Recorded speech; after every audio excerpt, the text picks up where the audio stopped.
All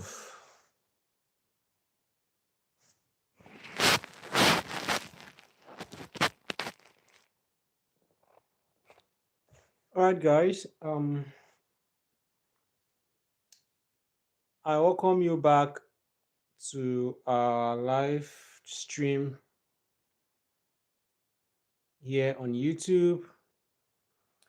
I still remain myself. My name is Arachidozie Kingsley, Mr. Kings or King's Consult, whichever one you though you can call me. I especially want to welcome each and every one of us, and I want to thank you guys, those of you who has been supporting me in trying to share my content, in trying to promote, in trying to like, in commenting, as well as following me on Facebook as well. It's really mean a lot to me.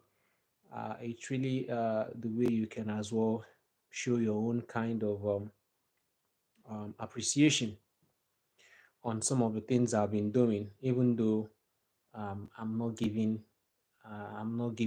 money directly, but some of the informations I share, some of them worth more than money, so to say. And then our main aim, which is trying to help people, trying to give information to people, trying to make sure that people have the right information to make their decisions on. Because it's one thing to make a decision, is another thing to make a good one, right? Um, Decision making may be difficult if you don't have the right information, and at times when you even make quicker decision with the wrong information, you end up making the worst mistakes of your life, which is very, very bad, especially as it relates to traveling. That is why I tell people, instead of you going uh, trying to move as fast as you are and trying to go to any country that you can go to without first of all having informations, or first of all making your research about it, which eventually will lead you to many years of regret. It is better you sit down, calm down first, even if it will take you more time. Calm down and do it, and make sure you do it the right way. So we're back here on the realities. Sorry, on the realities we met on ground after leaving my home country, Nigeria. So I left my country, Nigeria, down here to Europe, and currently here in Finland. There are realities I met on ground which I have shared with you people. It was wonderful. Our last section was wonderful because there are lots of stories I told there, practical stories, stories that encompasses my own personal experiences that I've had. So those stories are wonderful, right? Those stories are very, very educating and informing as well. So do well to go back and watch that part one. So this is the continuation of that part. So like I was telling you guys the story of that my friend who I told you made many mistakes here in Finland when he came in.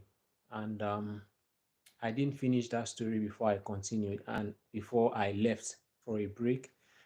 Like I told you today, I didn't go to work today. I decided to have a rest after taking my bed. I have to eat and then come back. Now I'm back and I want to welcome you guys back. So, and secondly, in that last episode, we we agreed to talk about and to discuss an important topic. Remember how we do it here is that the questions you ask me here goes a long way. Your comments and questions goes a long way in making our live section more interactive so you can learn more. There are some certain informations I have that I may not be able to dish out while talking, but if you ask your questions, then it can prompt me remembering them and giving you answers that can help you make your own decision or can keep you informed. So that is why it is important. If you're watching us, please let us know where you're watching us from. Let us know if you joined in our last section, in our last live. And if I didn't answer your question in our last live that we went in our last episode, this is an opportunity for you also to repeat the same question here and I'll respond to it. I'm currently looking at the screen here and I'm giving you reading the comments when I get them. So today I am not driving. like I always do. I drive and show you around the streets of Finland. Today, I'm not driving today. Today, I'm at home. I think there was somebody who asked me if I am an alpha human, right? An alpha man. So I didn't really understand what that means, but someone explained to me that it means somebody who work always. If that is what it means, then I may be one. Then patient Dominic, you're welcome. Watching from Nigeria, you're welcome. So um, we are also going to touch or discuss that previous topic I talked about. We're going to discuss, which is a work routes to abroad and job routes abroad, which is better. Many people have shared their thoughts. So in no distant time, I will be sharing my own personal thoughts and my own personal reasons why I say either job is better or either study is better, right? So I will be sharing my own personal thoughts. And remember, I gave you I'll be five cardinal points where you'll be drawing your conclusions from, or things you need to consider, criteria you can use to make your judgment. Number one is looking at it from the cost aspect of it, right? Which of them is more cost effective? Then secondly, looking at them at which of them has more opportunities for you when you travel with it. Is it job or um, um, study? Which of them has gave you more opportunities and is not limiting you to some certain things? Then three is you look at it from another aspect of the your long-term plan. Do you understand? You look at it from your long-term plan, which of them will give you a better platform to stay permanently in whichever country you're going to, or which of them gives you, you know, I don't know how to put it, but which of them is likely to help you achieve your long-term goals easily, right? So I'm going to be talking about you. We're going to be looking at it from these aspects. So let's continue with the story I was telling you initially concerning that my guy and my own mistake that I made as well. So I was telling you about the driving here, which is the mistake he made. That's driving. You needed to have done it perfectly well. If you are not driving perfectly well and you are planning to travel, driving is not only moving the car. I keep saying it's not only moving the car. Me personally, a friend here helped me, even though I drove with his own personal car before I got my own car here. You understand? I made some certain mistakes. I made a lot of mistake the first week I drove his car because the roads were entirely different from the roads were running back there in Nigeria, back there. Not that it is, but not that it is totally different, so to say, but the rules here are strict, are more tight. Do you understand? Because everybody knows their right. Everybody knows where they are going, which time to turn, where not to turn, where to stop, where not to stop, when is their turn to move, when is not, when is their turn to wait. And if you don't know all those things, if you maybe you are going, they expected you to know. So they cannot wait for you and say maybe this person is going to do this or is going to make that mistake. And if you mistakenly jam them or they jam you because of your error, you are the one that is going to pay for it. So that particular period I came in, that my friend gave me the opportunity. I was following him to work. We walk and we work together. I use his car and all of that. So I was learning through the process. It was difficult for me, but I did it and I learned in the hard way, just like he will always tell me. So, so guys, so this my friend that I talked about. Remember, I told you he made two errors. One was that at a roundabout, he moved when he was supposed to wait for a car at his left-hand side to pass, right?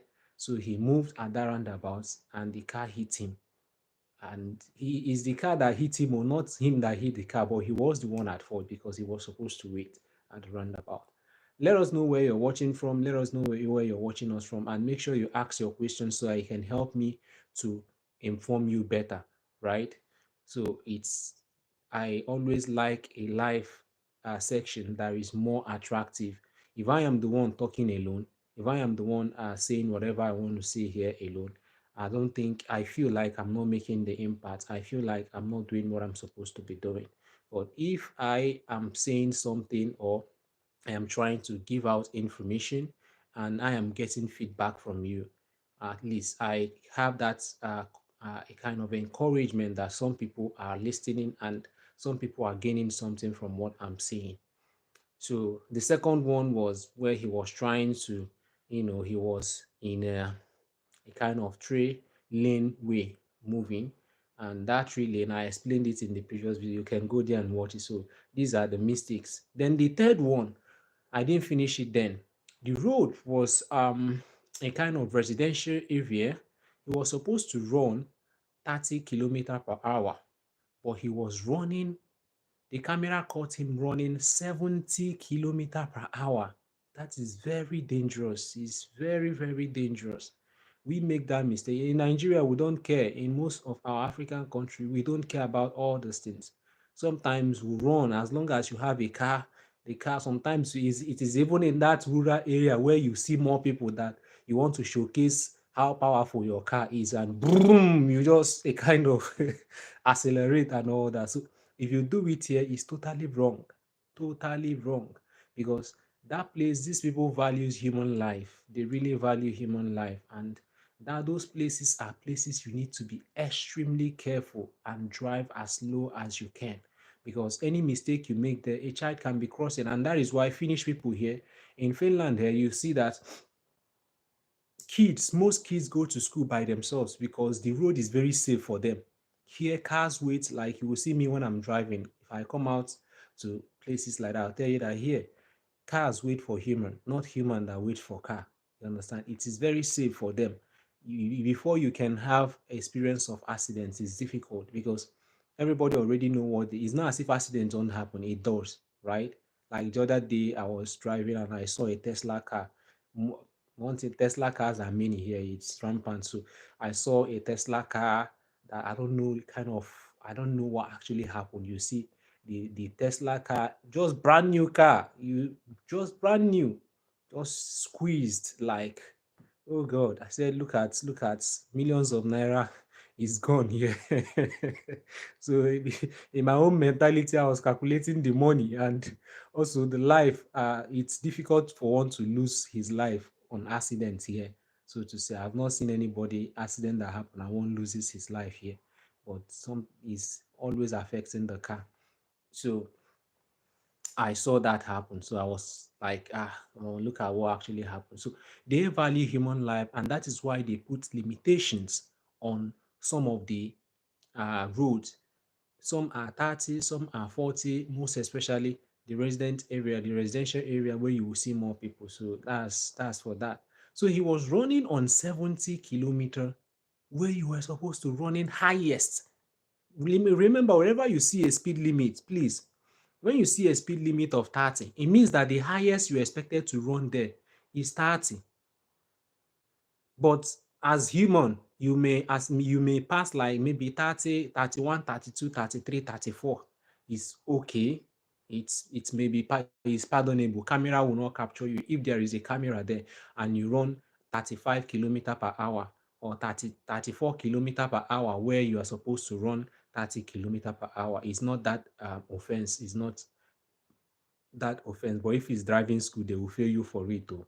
Remember, if it's driving school, they may fail you for it. If it's driving test, I mean. So you need to drive according to.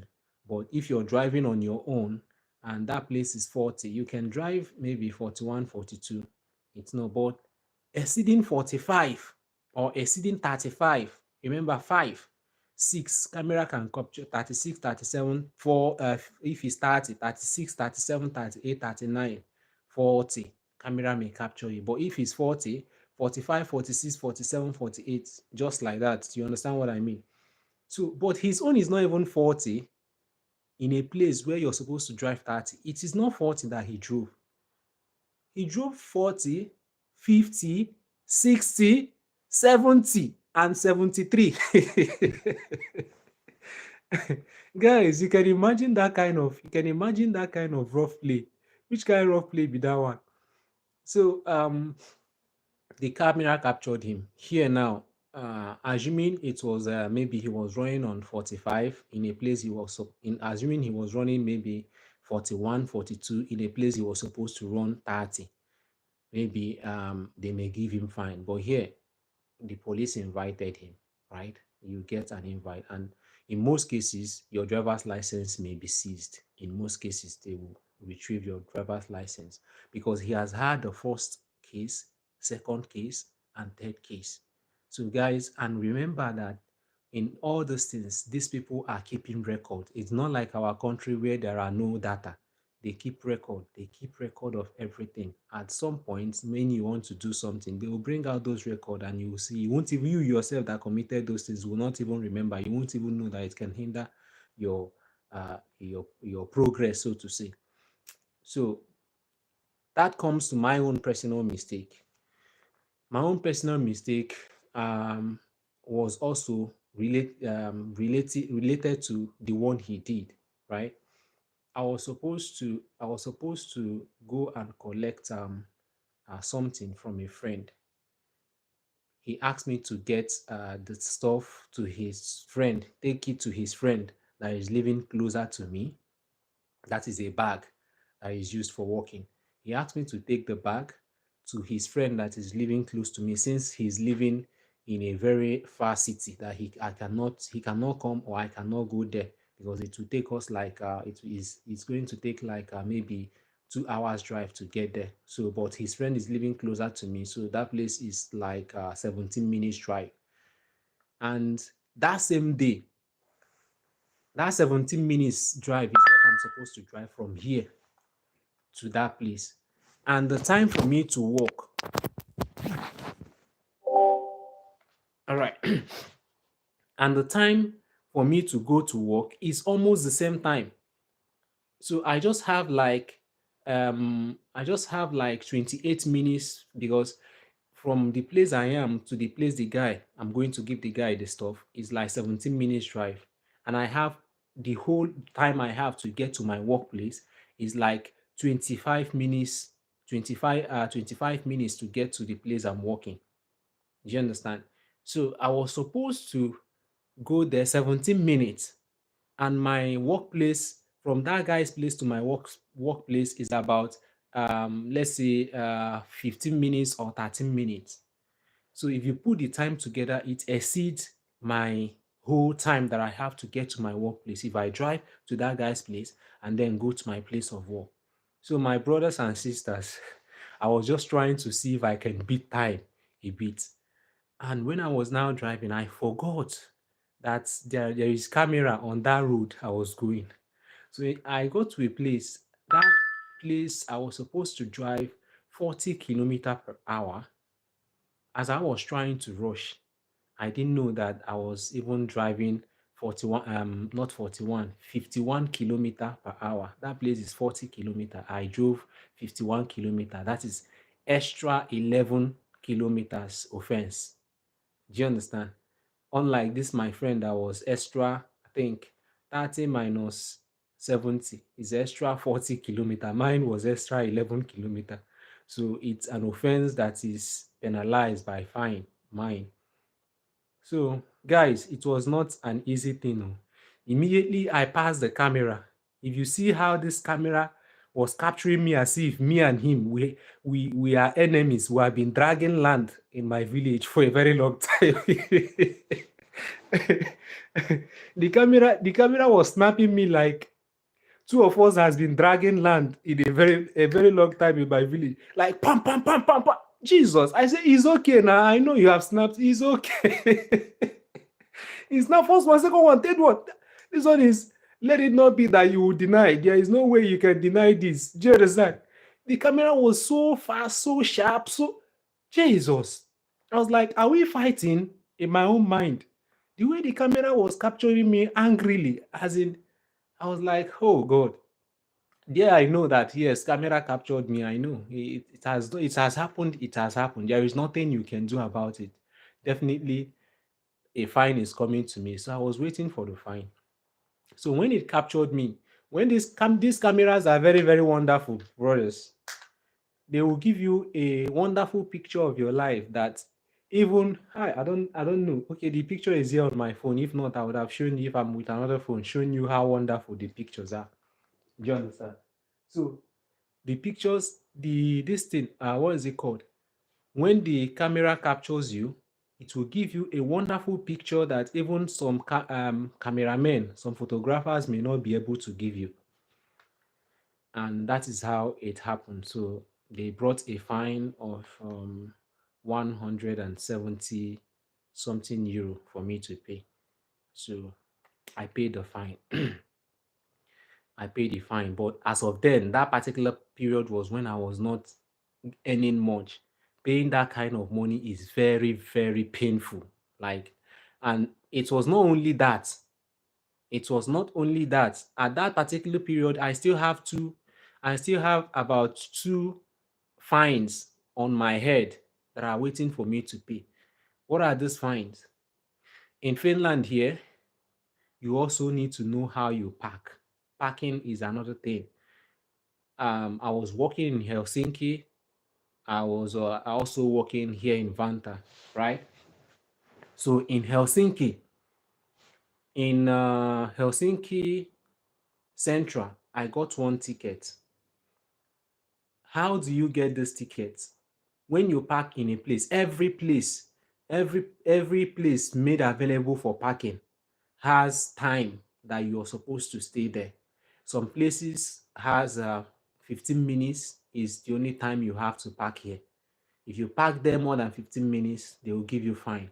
Some places 1 hour, some places 60 minutes, some places 2 hours, some places 4 hours, some places 12 hours, while some places has 24 hours, but it's rare. 24 hours are mainly majorly in rural areas and residential areas where people live. It's difficult to see that. Do you understand? Where you can park for 24 hours or 12 hours, so to say. So that place and those places that are not marked for parking, if you park there, you will surely get a ticket, especially if you're living or driving around Helsinki areas. Those places, those guys checking tickets or giving ticket don't joke at all. Guys, they don't joke at all. I don't know, they do their work. That is where you see people who do their work diligently. Sorry, guys. Okay, that is the place you see people who actually do their work diligently, right? You see people who are diligently doing their work. So they don't joke with their job at all. They check that place every now and then. So for me, I now went and parked my car because I wanted to pick up something from a particular place. I drove. That place I was not meant to park there, but I said, okay, I'll just go pick up the stuff and come out. So it may not take me up to 5 minutes, but the 5 minutes was long enough for them to give me ticket. By the time I come out, I have seen it on my wheel screen. Once you see the yellow stuff there or white, you know that it has happened. So, and each ticket they give, depending on the place or on the area, most of them are 60 euro per ticket. You're going to pay the 60 euro. And I had that two tickets. I had one in Helsinki. I had the other one in Pasila. Pasila side. It's still Helsinki anyway, but Pasila, most of us who know some of the cities in Finland will know. I think Pasila, I've shown you Pasila, one of our intercity tours that we have done. I've shown you Pasila. If you have not seen it, I may still be going there because our intercity tours here in Finland has not ended. We're still continuing it on Monday. So on Monday, we're going to continue our intercity tours. These city tours are where I show you around the cities in Finland. I drive and you are having a live view of all the cities here in Finland. So I do that on daily basis from Monday till Friday. That is what I do. And I show you those areas. So you'll be seeing them live yourself. So when I got that ticket, at that time, I don't have shishi on me. I don't have any dime. I got those tickets. The first one I got, I wasn't able to pay the 60 euro because I don't have it. So When the due date, that is why I told you guys that any bill you have here, you must pay it. When the due date reached, I couldn't pay. So the money had interest on it. I think it was about 5% extra or €5 extra that added to the €60. Plus or minus, by the time I was going to pay the that particular bill, which after it passed the due dates, instead of paying €60, I ended up paying €70. Then two of them was about 150 something euro. That was what I now paid instead of €120. Do you understand now? So that is one thing that is there. Then including the 170, the 170 euro, the 170 something euro fine they gave me for overspeeding. Do you understand, guys? They gave me that 100, calculate it. And guys, this money was very, very painful for me to pay. I think that was when I started work newly. I don't have shishi on me. I don't have even to eat as of then, because when I lost my job, things became so very, very difficult, right? Very, very difficult. Okay, before I continue, let me look at the comment section and see what we're talking about. Patient Dominic, if I'm applying as a hotel keeper and this is what all my social media platform displays about me, and I want to apply for other jobs, which I can as well do, how will I go about it? I have a practical 8 years experience in hotel housekeeping, but have no certificate on it. Where can I get it in Nigeria as to attach to my CV as my professional certificate? Okay, guys, let me answer Patience Dominic. As I'm responding to your question, I'm also responding to those who have related problem or related issue with my own personal experience, right? Because I'm a person who teaches with my own personal experience. It may not 100% be the same, but they are related and you can learn lessons from them. In Nigeria, when I was still in Nigeria, um, I had welding skill. I learned how to weld, right? Even as a welder, I learned the welding skill not as a means of livelihood, not as a means of me a kind of using it to base my life on it. No, I started that welding.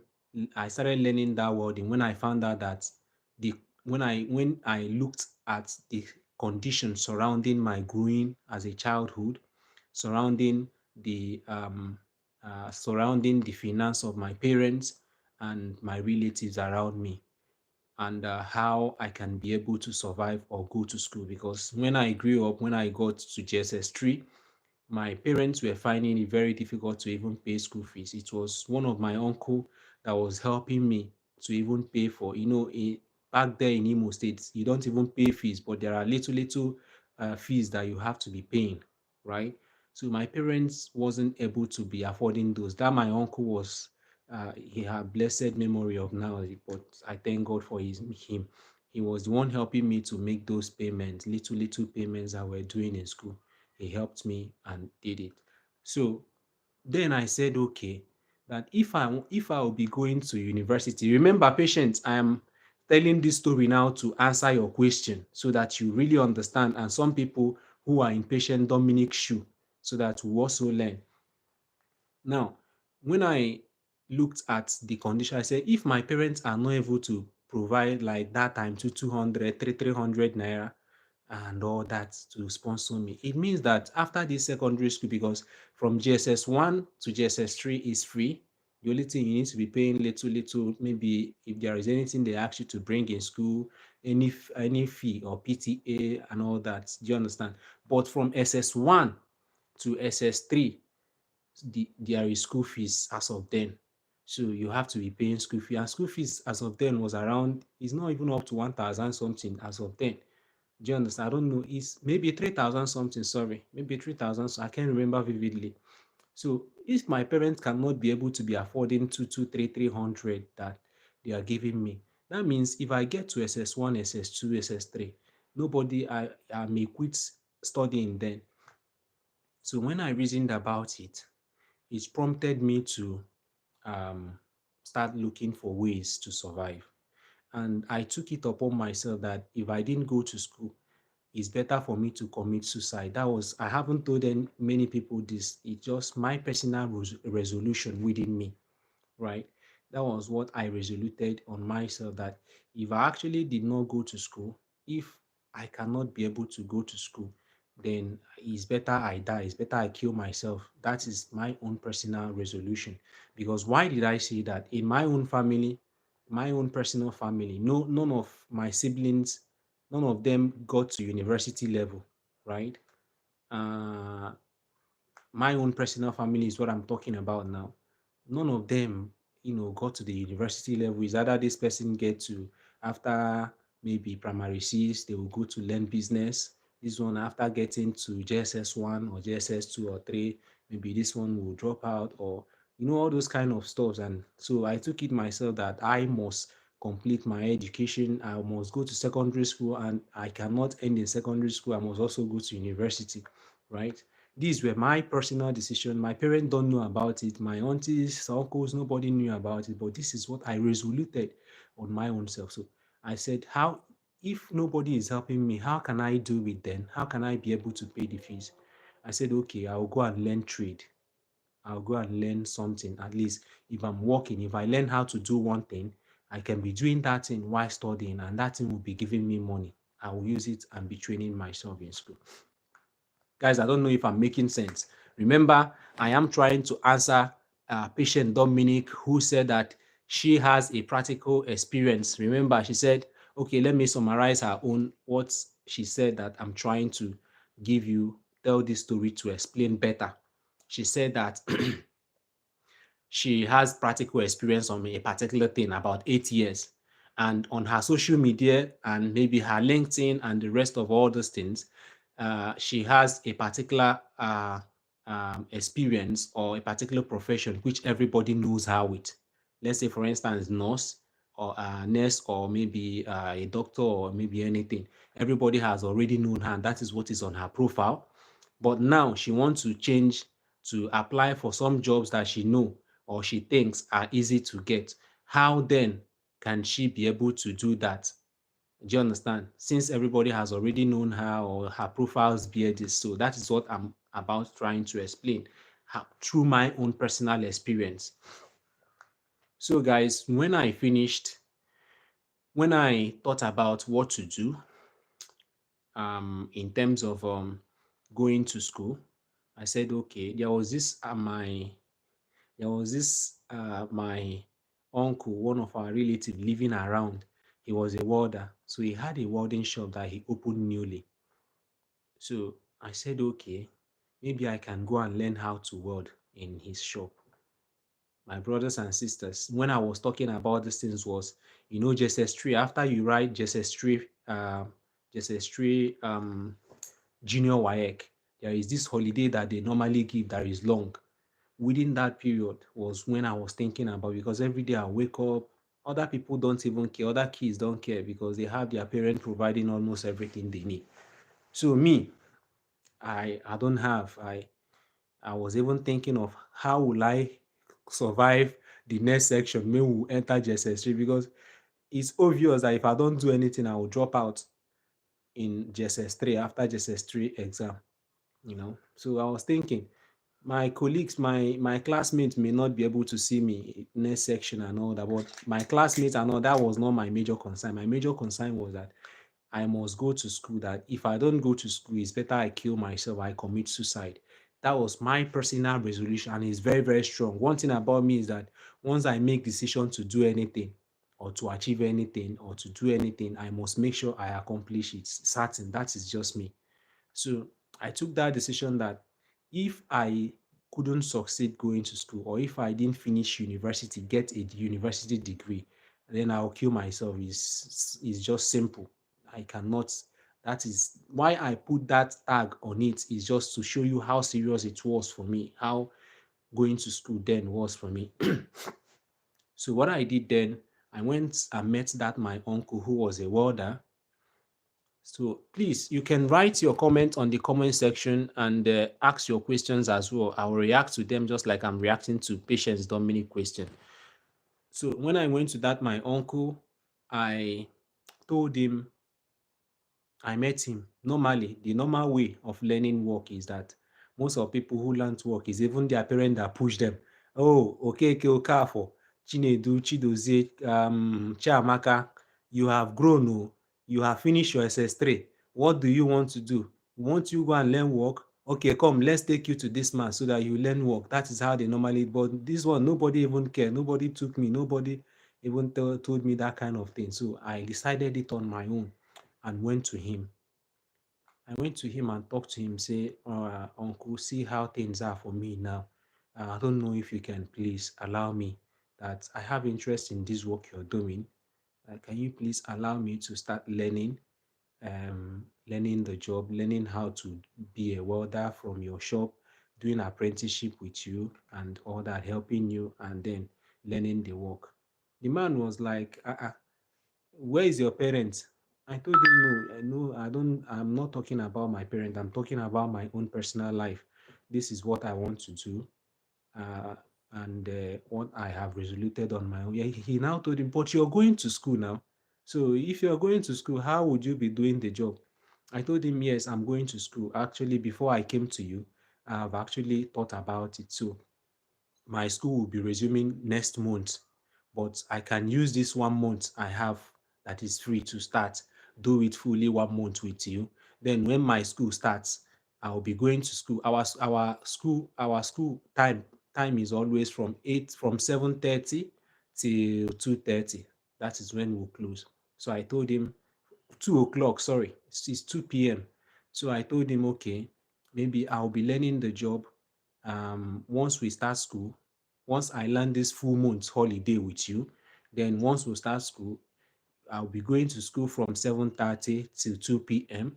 When we dismiss, then from 3 o'clock or 2:30, from 3 o'clock, I will start learning the work till 6 or 7 o'clock. Sometimes we'll close 8 o'clock during the work, and then I'll go home and prepare for next day to go to school. So he was like, that kind of thing, he has not seen it before. So after much pleading with him, um, he was he was very pleased with the way I explained to him and the way I humbled myself and came to him. So he said, okay, that he's going to give me a chance, that I will start learning the welding work with him.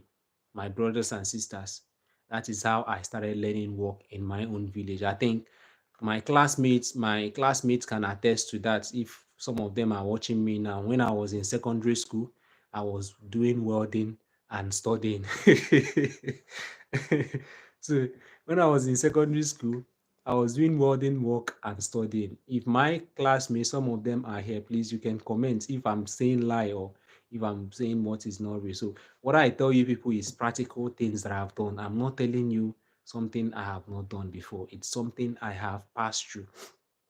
So when I finished that, I finished the learning the work. He now asked me to bring my parents later. So my parents didn't even know. It was few months later that I now told my dad about it. By that time, I have worked there for like 4 or 5 months. My oga was now disturbing me. See, we cannot continue like this. We need to have an agreement. How many years you're going to stay, how many years you're going to work. We need to write agreement. And for you to write agreement, you have to bring your parents, bring drinks. I told him, you see how I don't, if I have money for all those things, I won't even be coming to learn job, you know. So look at how he said, no matter how it is, even if it's one shinap or anything that they can afford and bring and all that. So they at that particular time we agreed. We bought all those things and came and wrote agreement that I'll be doing the job for the 3 years that I'm going to be studying from JS1, from SS1, SS2, SS3. Then after SS3, I will now do the work 1 year more, complete 1 year more. Do you understand that I'm not studying? I will do it full time 1 year before I will now be free to open my own shop according to them. But me, I have my own personal plan. So what was my plan? My plan was If I finish learning from his hand, I will enter university. And if I'm going to the university, I'll be using the money I'm making from welding, part-time welding, then be using it to fund myself in the university, right? So this was my mindset and what I had in mind. But their own mindset is after you finish welding, you open a shop and start doing your own business. I said, no problem. That's why I tell you in life, always have your own plan. If things come to you that are not going your own direction, it means that it's trying to redirect you. Even if it redirects you to another path, always make sure that you still have that focus where you're going. So it will you can still fashion out way to redirect it to your own path and get to the destination you're going to. I'm not saying I've gotten to where I'm going to, but I'm just sharing some of the things I've passed through. Remember, I'm trying to respond to patient Dominic question on how she can go about what she has already asked. Patience, I hope you are listening. So when I finished learning that job with him for the complete years we have already discussed, even after finishing my secondary school, I wrote my WAEC and all that. I made application for me to go to school and get to university. I wrote my Jamb. My Jamb, God willing, guys, you will not believe it. In whatever you're doing in life, there is always one person to motivate you.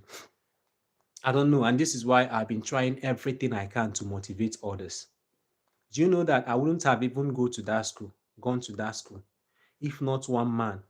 His name is Nemi Iselema. Some of you will know him. He himself don't know what he has done for me. He didn't give me money. You can search his name on Facebook. His name is Nemi Iselema. I met him in Aba, Abia State. I met him in Aba, Abia State. And how did I meet him? I met him after I finished learning the job from my boss. I went to I didn't have money. This story is going to be long. Maybe I can just solve the problem of patience. Patience, just right. Should I go straight and answer your question, or should I just relate it with my experience and then come back and answer your question? Just let me know so that uh I'll know what to do. Guys, should I continue with the story? Let me know on the comment section. Should I continue the story and end it with answering patient's question? Or should I just go straight and answer patient's question? The story I'm telling, should I go ahead and finish up the story, or should I just end it and then answer patient's question? Because what I was trying to do is that I'm trying to drive you. I'm trying to a kind of show you the path, right? I'm trying to a kind of show you the path that I passed through and the situation I was when patients, as in the same situation patient was, that was the same situation I was before I was able to get to where I got to. Patience Dominic, you said I should go what? Please, bro, go straight. I should go straight to answer your question, right? All right, others, please, what do you think? Should I go straight and answer her question, or should I continue with the story I'm telling? Please, let me know. If I get like 4 more comments, I will continue with what I'm saying. I will do whichever one the comments here says, because I am trying to make impact into the life of my viewers. If I'm saying something that cannot help you in life, it means there is no need being here. If I'm saying something that doesn't make sense, there is no need.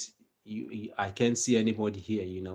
So please, I'm waiting for you. If you want me to continue with the story, if you want me to continue and come back and answer patient's question, fine, I will do that. But if you want me to answer patient's question straight, I will do that. Then go back to the story. Which of them? Philip said I should tell more of the story. Okay, we have 1-1. Philip is 1. Patient Dominic is 1. Then Ebenezer said I should continue with the story. That's 2-1. Patient, you see, they are defeating you. That's 2-1. We need more. Adeni Itunde, go ahead, brother. So it's 3-1. Patient, it's 3-1 now. So let me know. This is 4 comments here, right? So I need more comments. I need like two more comments then. Is it two? 3-1? That means two more comments. Okay. Mood Africa said story please. So I should continue with the story. All right. Patience. I need one more. Let me give you a benefit of doubt. So I need one more. I need one more comment to complete it. And I know that either patience win or the other group wins. So what I was actually saying were practical life, real life story for me. This is real life story. I am not telling you, okay, Mood Africa. No other person? Yeah, Philip Chima said more. Philip Chima, you've contributed before. We needed another person to say something. We have counted your votes before. We needed some other person to say something so that we'll move on.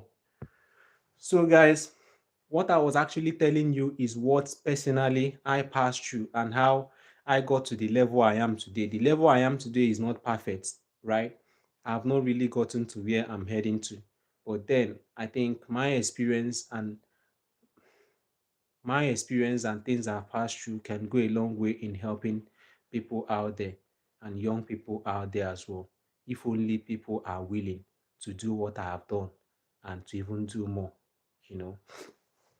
Okay, yeah, Gideon Okoye said I should ride on with the story. Okay, let me go on with the story. Patient, I promise you I'll respond to your question and give you, by the time I finish, you will understand perfectly what to do. I may not tell you straight what to do, but by the time I finish telling telling the story and rounding it up, you will understand perfectly what to do and how to do it, right? So that is my own personal promise, and that is what I always do.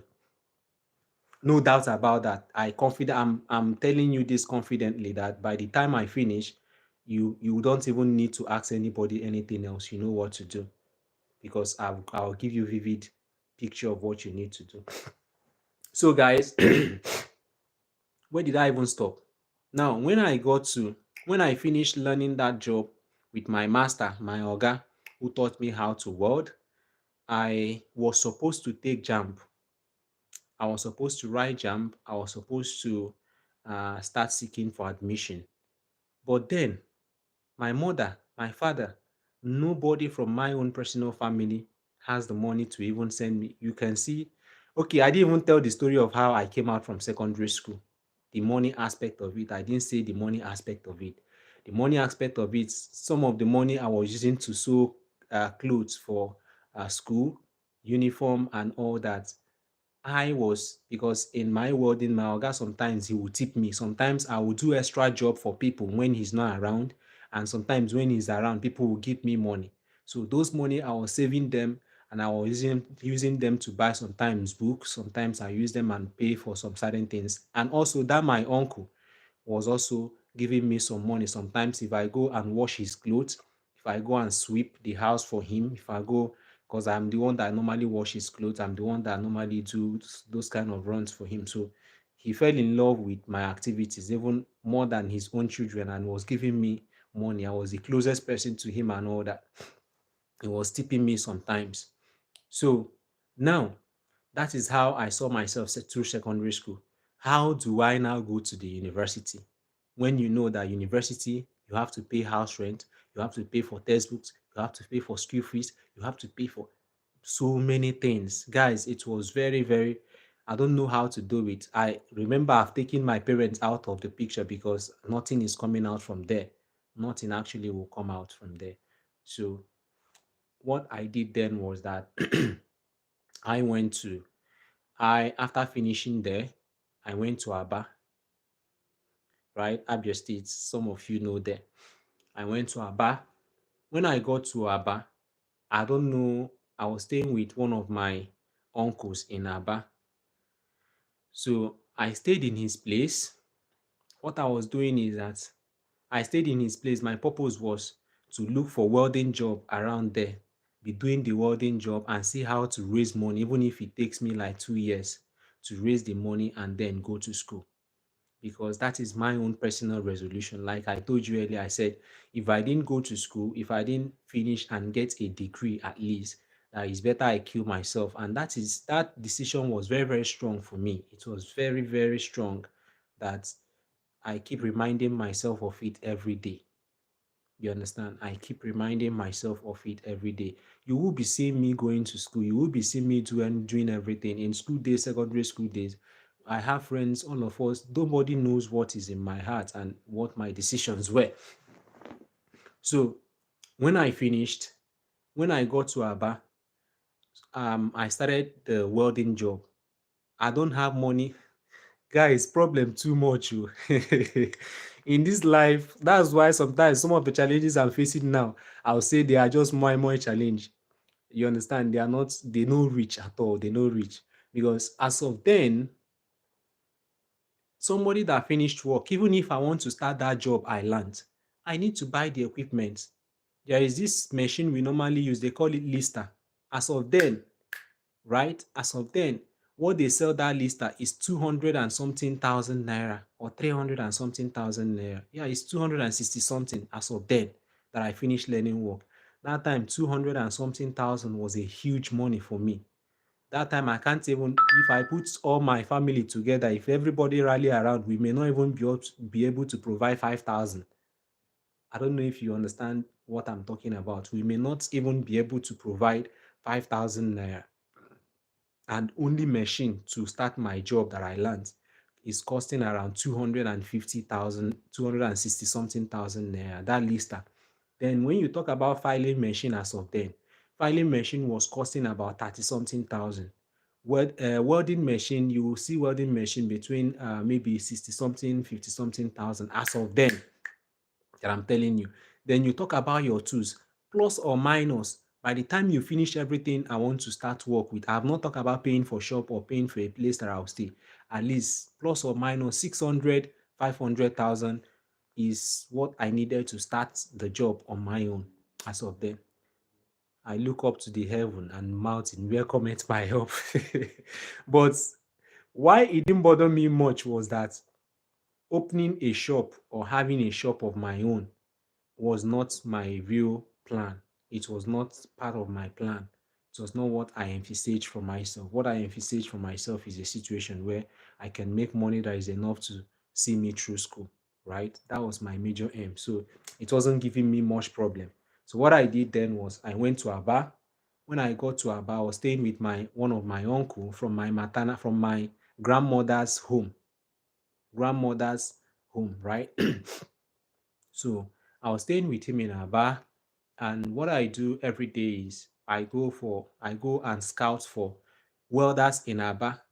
Those welders in Aba, anyone that has job that he cannot do alone on his own, I'll come and tell him, okay, can I help you? Maybe the person has a contract for doors.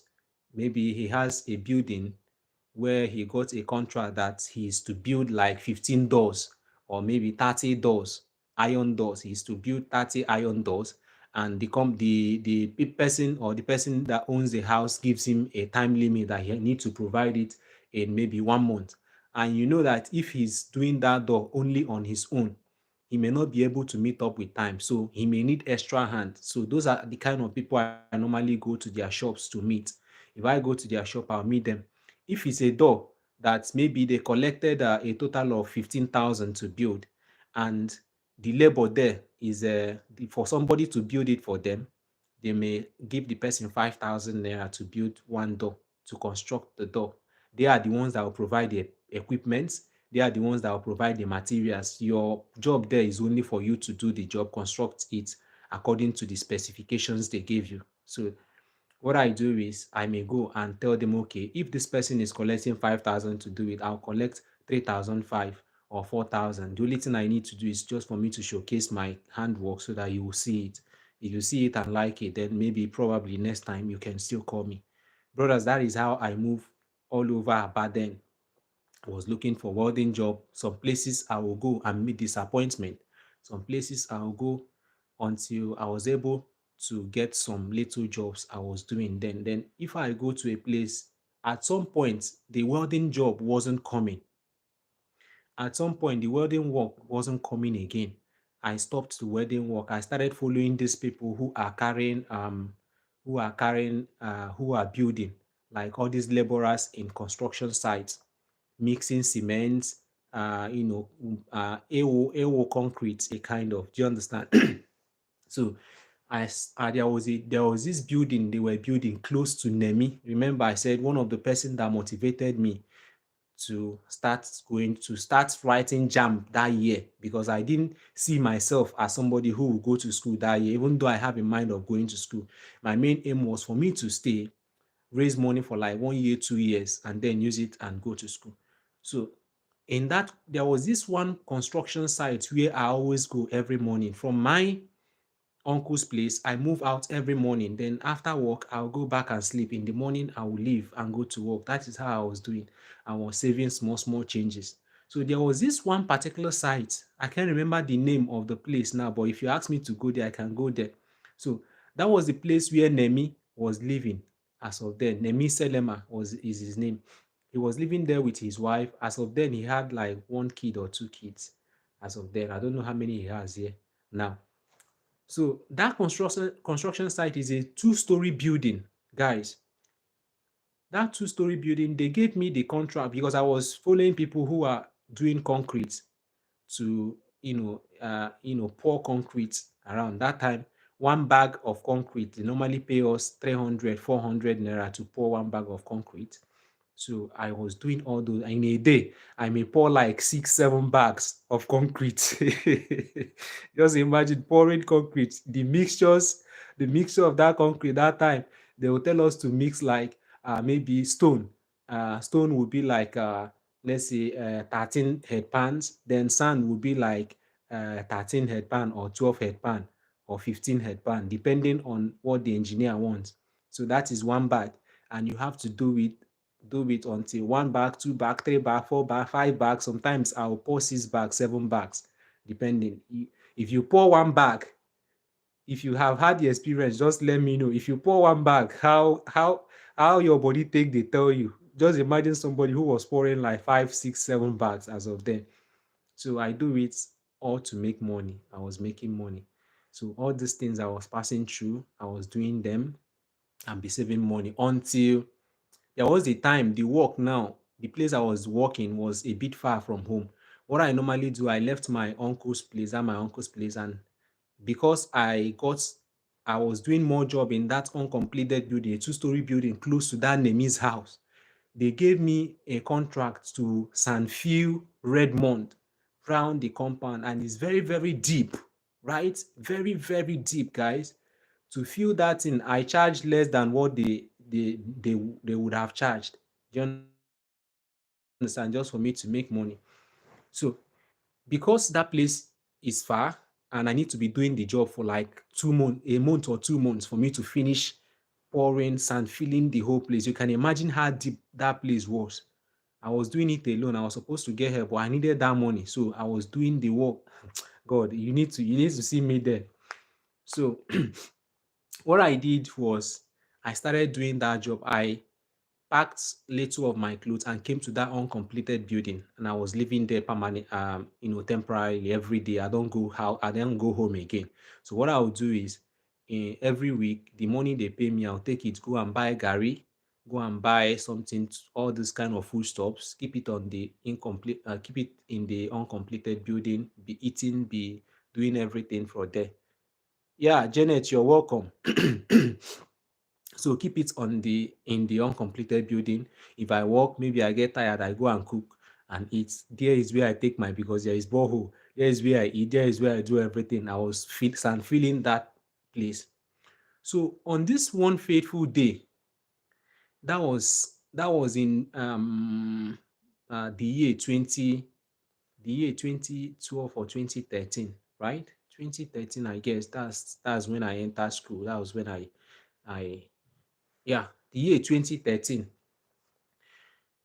That fateful day, I can't remember the exact dates and exact month, but that period, it was remaining in 2013, it was remaining a day or 2 days for Jamb registration to close.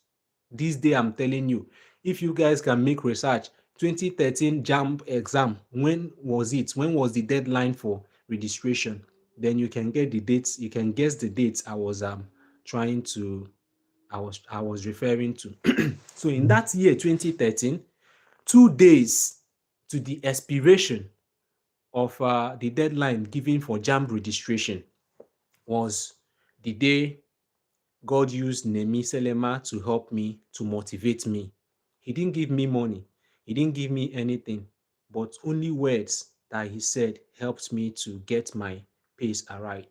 So that fateful day, I was sand feeling. And when I'm sand feeling, as of then, people that know me then know that I'm very, very good in singing. As of then, I sing, I lead songs in church. Um a kind of, how do I put it? I sing very well. I have that kind of gift to sing. So when I was singing and doing my job with wheelbarrow, pushing wheelbarrow and sand feeling everywhere.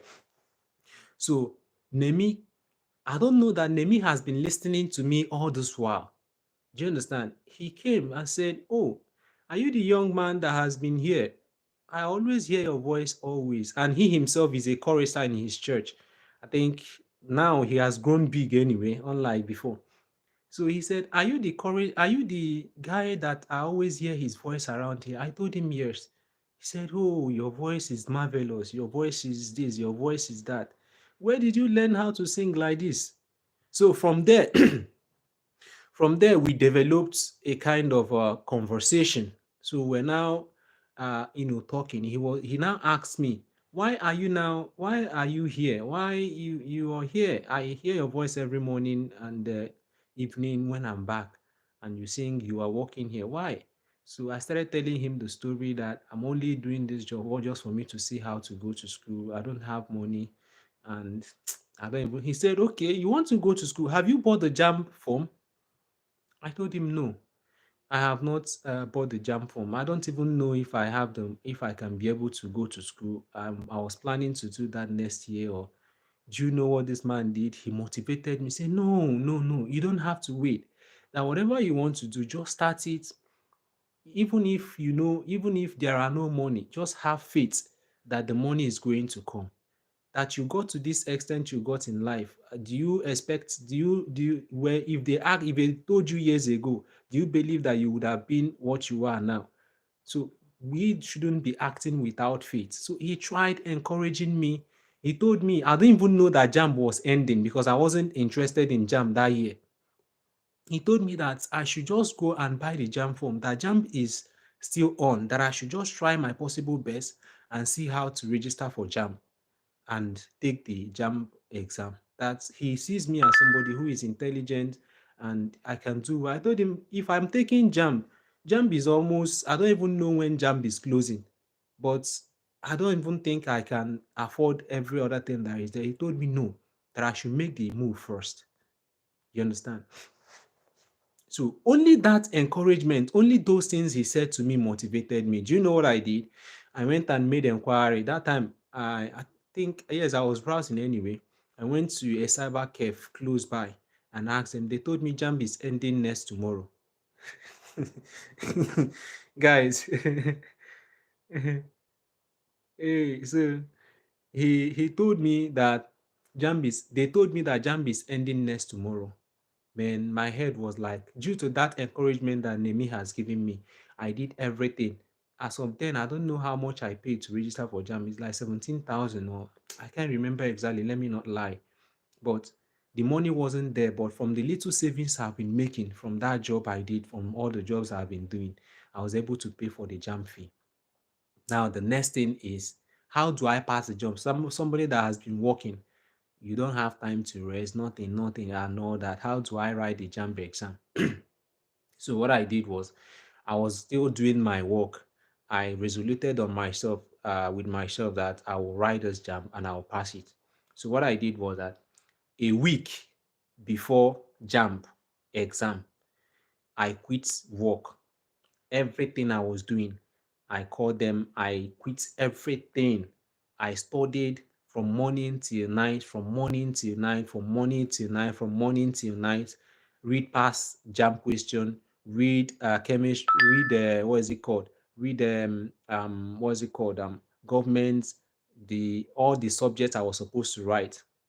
Story plenty, seriously. Like even I switch from, let me leave those ones for another day. Let me finish fast so that I can respond to Promise, right? Is it Promise that is her name again? I can respond to Patience, yeah. So the story is more, but let me be going straight now. So I stopped everything I was doing and I concentrated on studying for complete 1 week so that I can write the Jamb exam. So after that 1 week, I wrote the exam. And my set, if you guys can remember to know, to relate to the story I'm telling you, that 2013, my set was the set that first used CBT to write Jamb. My set was the first, we were the first set that used CBT when Jamb introduced it. That is computer-based test, right? Initially, that year, you have the option to choose between writing a CBT test or writing a paper-based test. That's computer-based test or paper-based test. Jamb, these two things were introduced. Our set was the first set that had that particular experience. And me, due to the fact that I'm a bit learned in using phones, that time phone just dey, as in phone never too dey as e dey like this now. But people who find it difficult to operate phone, if they bring it to me, I have not seen that phone before. The way I will operate the phone and set everything for you, you will thank me. Do you understand? So that gave me the, I don't have computer. I have not, but I said is that one that I want. So because I can operate computer to some extent, the way I operate phone, that is the way I operate computer. So I registered for the CBT, and the day I was supposed to write the exam, I wrote the exam, get my score, guess my score, what I scored that particular period. I didn't even know that I would score up to 180, right? I scored 247. That was my Jamb score. I cannot forget it. 247. But there is a mistake that Jamb made, which I'm still wondering why they did that mistake till today. if if it's now, I can likely sue them for it, you know. Now, that time after writing the Jamb exam, they will send you a test. That test contains your Jamb score, right? That test contains your Jamb score, and then you go to print your Jamb result. So that day, they sent me a test. In the test they sent to me, my score was 247. But when I went to print my result, I saw 246. So discrepancy of 1 point, right? They sent me a test. In the SMS they sent to me, my score, my name, Okparachi Dozie Kingsley, everything showed. My Jamb registration number, everything the same, everything the same. But the score is now different from the text message they sent to me and also the one I saw. So it was really, really not, but anyway, I said, okay, since there is no much difference, so I used it and applied for studies. Let me cut it short here. Going to the university, doing everything I did. What I was now doing is that uh, I got admitted into study. I don't know if this story is very interesting. I think many people will learn a lot from this. So let me say little about it, then I'll conclude and go straight to this lady's question. So when I got that admission, I got admission to study political science in Imo State University, right?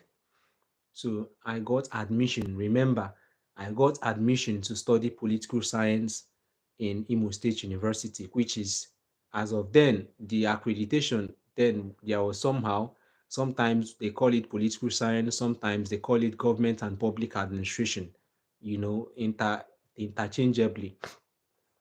So now, when I got that admission, what I was now doing is that sometimes most money I need to study, I work, that my welding job, I go to do it, get money, use it to support my studies. Sometimes my uncles also help to, support. I beg people from, you understand, a kind of how I saw myself through university, I cannot tell you. But major thing there is that that vision I had as of then that made me to go and learn that welding work automatically came to play when I got to the university. Because if I walk, when you see me then, some of my classmates, when you see me then, you see my face peeling. Why my face was peeling then was because of the welding job I do. If I finish welding, the heat, you understand? Because I'm a kind of I don't know if it's one of the reason, you will see my face will peel. This flesh will go out, another one will come out. Sometimes my face here will be black, here will be yellow, because here that is black is a place that receives more heat than other places. Do you understand? So those things happen to me in the uni, but I don't care. I know where I was going to. Do you understand? I know where I was actually going to. At some point, I quit the welding job doing it. Why did I quit? Because it got to an extent where it was affecting my future. What do I mean by it's affecting my future? It was affecting my future in the sense that the kind of future I see for myself, if I continue it, it may affect me.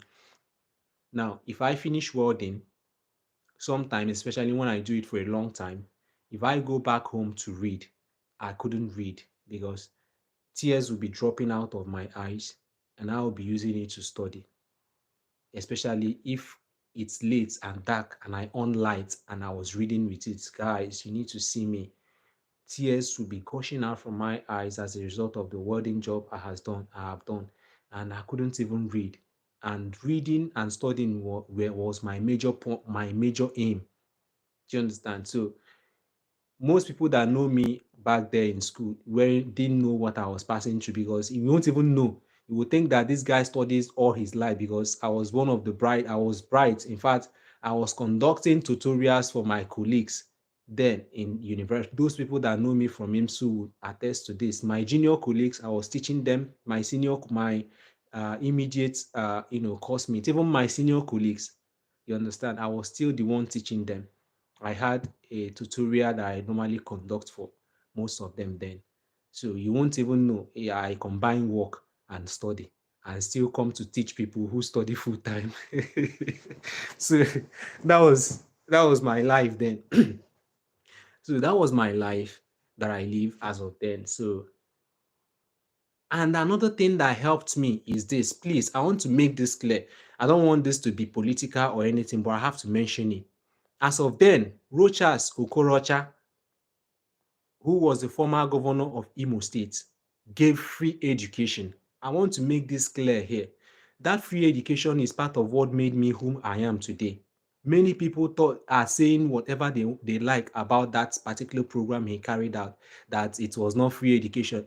I am a beneficiary of Rochas Okorocha free education in the universities that were in Imo State as of then. That free education helped me because I didn't have to pay school fees. I did not pay school fees. What he allowed us to pay as of then was 19,500 naira. And that 19,500 naira, I couldn't even afford to pay it every year. I did not pay it every year. What I paid was only that one. I paid that first time. I paid it in my year one to study. In my year one to study, I paid only 19,500 throughout my 4 years in IMSU. I did not pay any school fees. I did not pay any dime. The only thing I was paying is buying my school fees, buying my textbooks, feeding myself, paying my house rent, which is normal thing. So the Rochas administration policy of free education really helped me and many other Imolites who can tell the truth. Now, we weren't paying school fees. Nobody will ask you to pay for school fees. Nobody collected any school fees from us. Rather, what we were paying then is 19,500. What do they even call it? There is a kind of tag that they called it. I have forgotten. And that 19,500, I didn't pay it. They left it for me until when I finished studying, when I was doing my clearance, right? When I was doing my clearance in Imo State University, they now calculated the 3 years that I didn't pay the 19,500. They calculated it together, and that was when I paid it after I have finished my studies and graduated. So tell me, what kind of free education is more than this one, right? So many people did not go to school because they had no such opportunity. And yet people are out there saying it wasn't free education, that it wasn't this, it wasn't that. There, we need to appreciate good things. You see, Rochas Okorocha, he was, if I were to say, I'm not saying this, I'm out of anything. I'm not saying it because I belong to any political party. He was one of the best, so to say. His policies, he has his own bad sides. But frankly speaking, what he did in Imo State is commendable. And I can attest to that. I'm not saying I passed through his college or foundation or his private university. I am saying this one is a public university that every Imolite, every indigene of Imo State has equal right to benefit from. Whether you're coming from the poor, from the rich, anywhere you're coming from, you benefited from it as long as you went to schools in Imo State as of that period.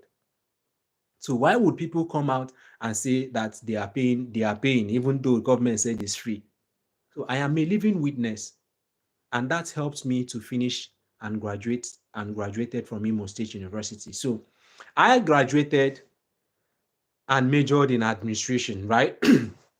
Coming down to patient's question. Now, when I graduated with a degree in public administration. So that is coming back to what she wanted to know.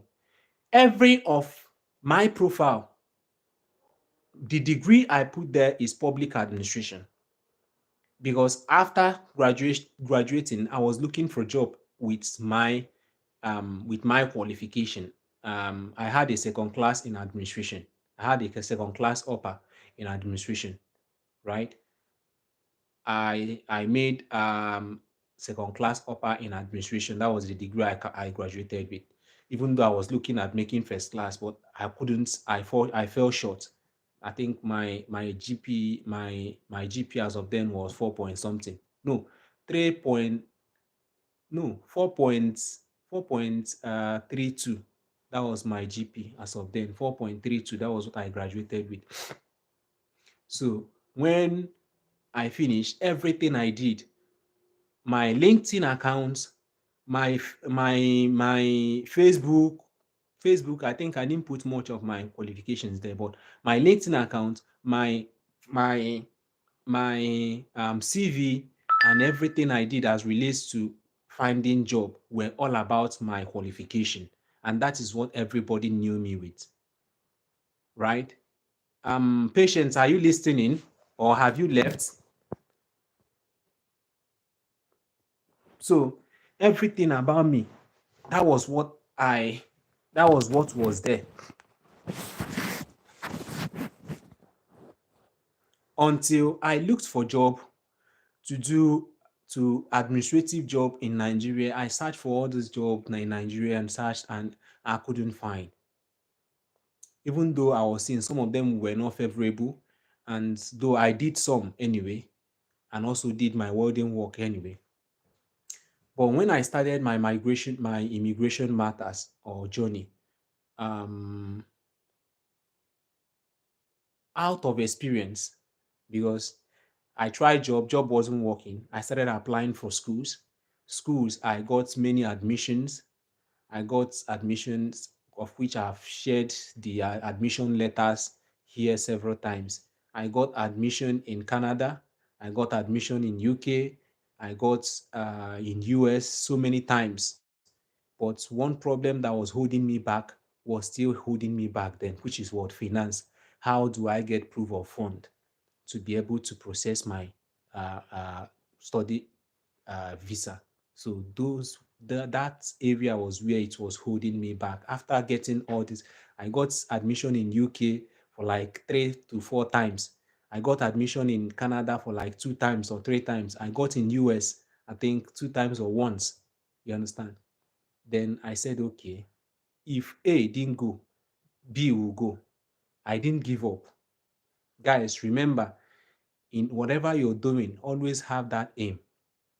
Apart from the resolution that I had that I must go to school, that if I don't go to school, I will kill myself. The second resolution I also have is that I must travel out of Nigeria after studying.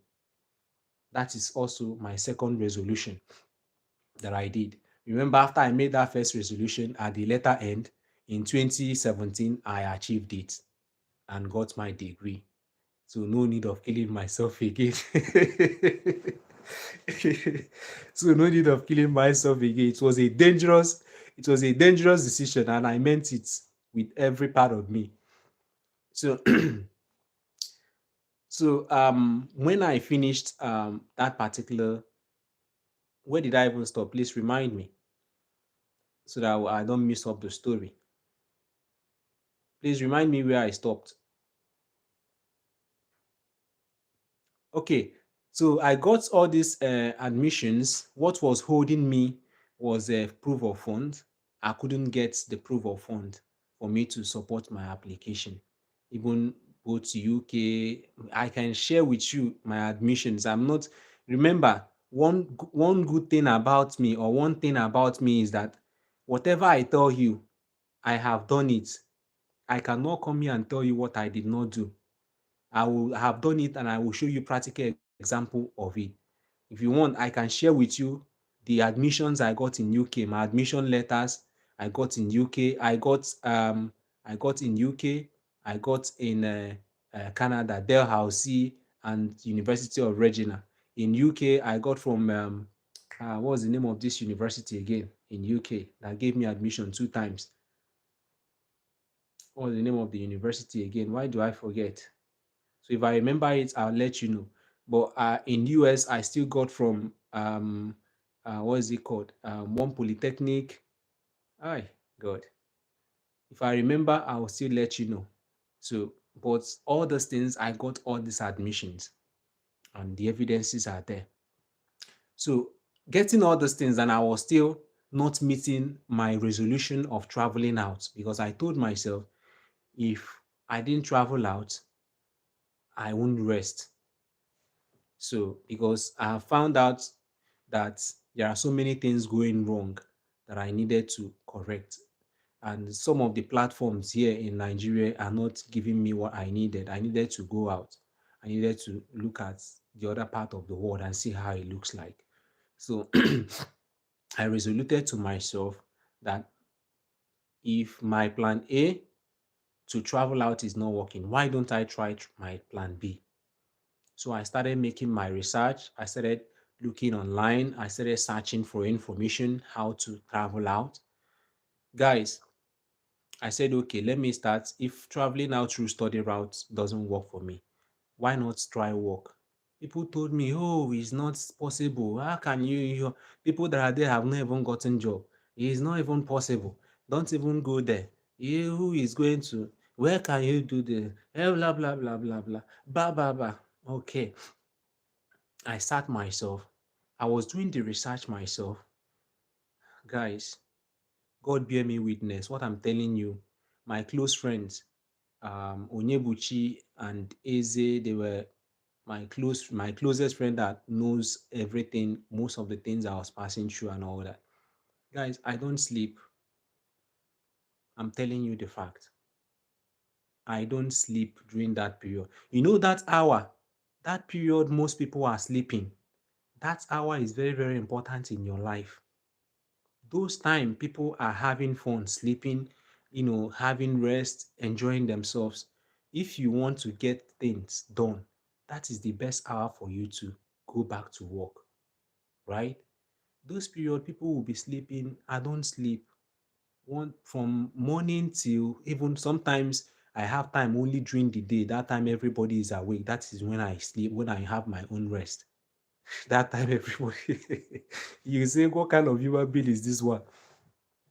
So during at night, that time that everywhere is quiet, everywhere you can only be hearing the sounds of birds or maybe all those kind of little. That time is the best time for you to work and get the results.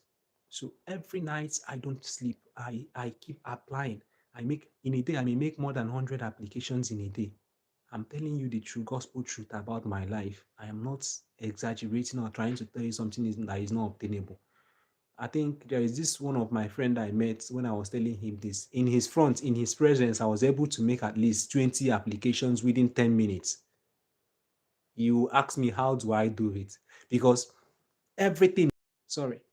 So every opportunity I see, all of the things I needed to submit for the job are already prepared by me, waiting in my files. So what I just need is look at the opportunity. What do they need? I find the document that matches what they actually need. I just click on them, attach them, submit. Application has been done.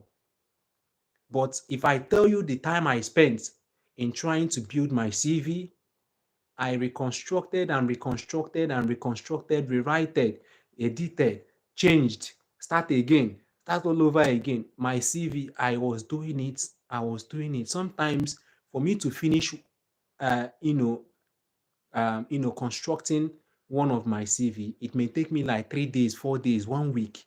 Sometimes I'll be lazy. It may take me like 2 weeks because if you write small, I will go. It's not something that is easy. But by the time I finish all those processes, getting my CV ready, editing, I had so many I have different CVs for almost different jobs, right? Until I was doing all these things, results weren't still coming. So I decided, I looked inward to myself. What do I have? What can I offer? What is in demand out there? What are these recruiters actually looking for? What field need more people outside of Nigeria? Do you understand? What field, what profession are in high demand that people outside are outsourcing out from the place they are? I said, okay, what are those things? Do I have them? Can I do them? I see that in reality, most of the countries out in Europe, what they are outsourcing from Europe are skill related professions. Do you understand? What they are outsourcing from Europe are skill related professions. So it is those who have skills. Whether we look at them as menial, when I was there, I was looking at them as menial job and all that. But here, they take them, all jobs are the same. Even those work you see that we don't value out there, they are very much valued here, even more than the ones you're looking at to be high paying job, right? So I now rely back to my welding. Have you seen the decision I made years back that I said I will kill myself if I don't do this one, I don't do that one? Have you seen how it helped me? So I went back to the skill I have. Now remember, I had so many skills. I know how to sing. I know how to play ball. I know book. I know. So at some point in life, I got confused to the extent that I almost can do everything my hand findeth to do, that I don't know the one I'm perfect in at some point in my life. I was that kind of person that I can actually do everything that I put my mind, anything at all that you want me to do, I can do it and do it perfectly. You will be asking me, have I been doing this for a very long time? So it was a kind of confusing until I decided, okay, let me focus on one thing. Then I focused on welding. Then on my patients, hope you're listening. You said you're here, right? On my LinkedIn, public administration and all of that was what was there, and that was the kind of job that particular LinkedIn profile was built for. I built it for. My Seek account, the same thing. Almost all job sites that I registered, they were all the same thing. What did I do? I tried using my brain and try playing smart. I tried putting myself, guys, when you want to get the best result in whatever you do, especially relating with human, put yourself in that person you want to relate with. If you were in this person's shoe, what will you be looking out in this person?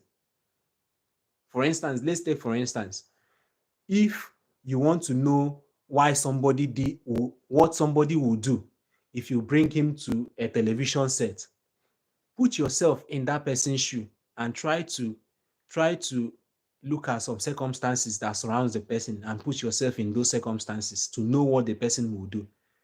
if you are the one they brought to this television, this thing, what are you going to do? Just put it that way. So I used my brain and asked myself, if I am this employer who is trying to recruit a welder, what am I looking at? What will I be looking out for?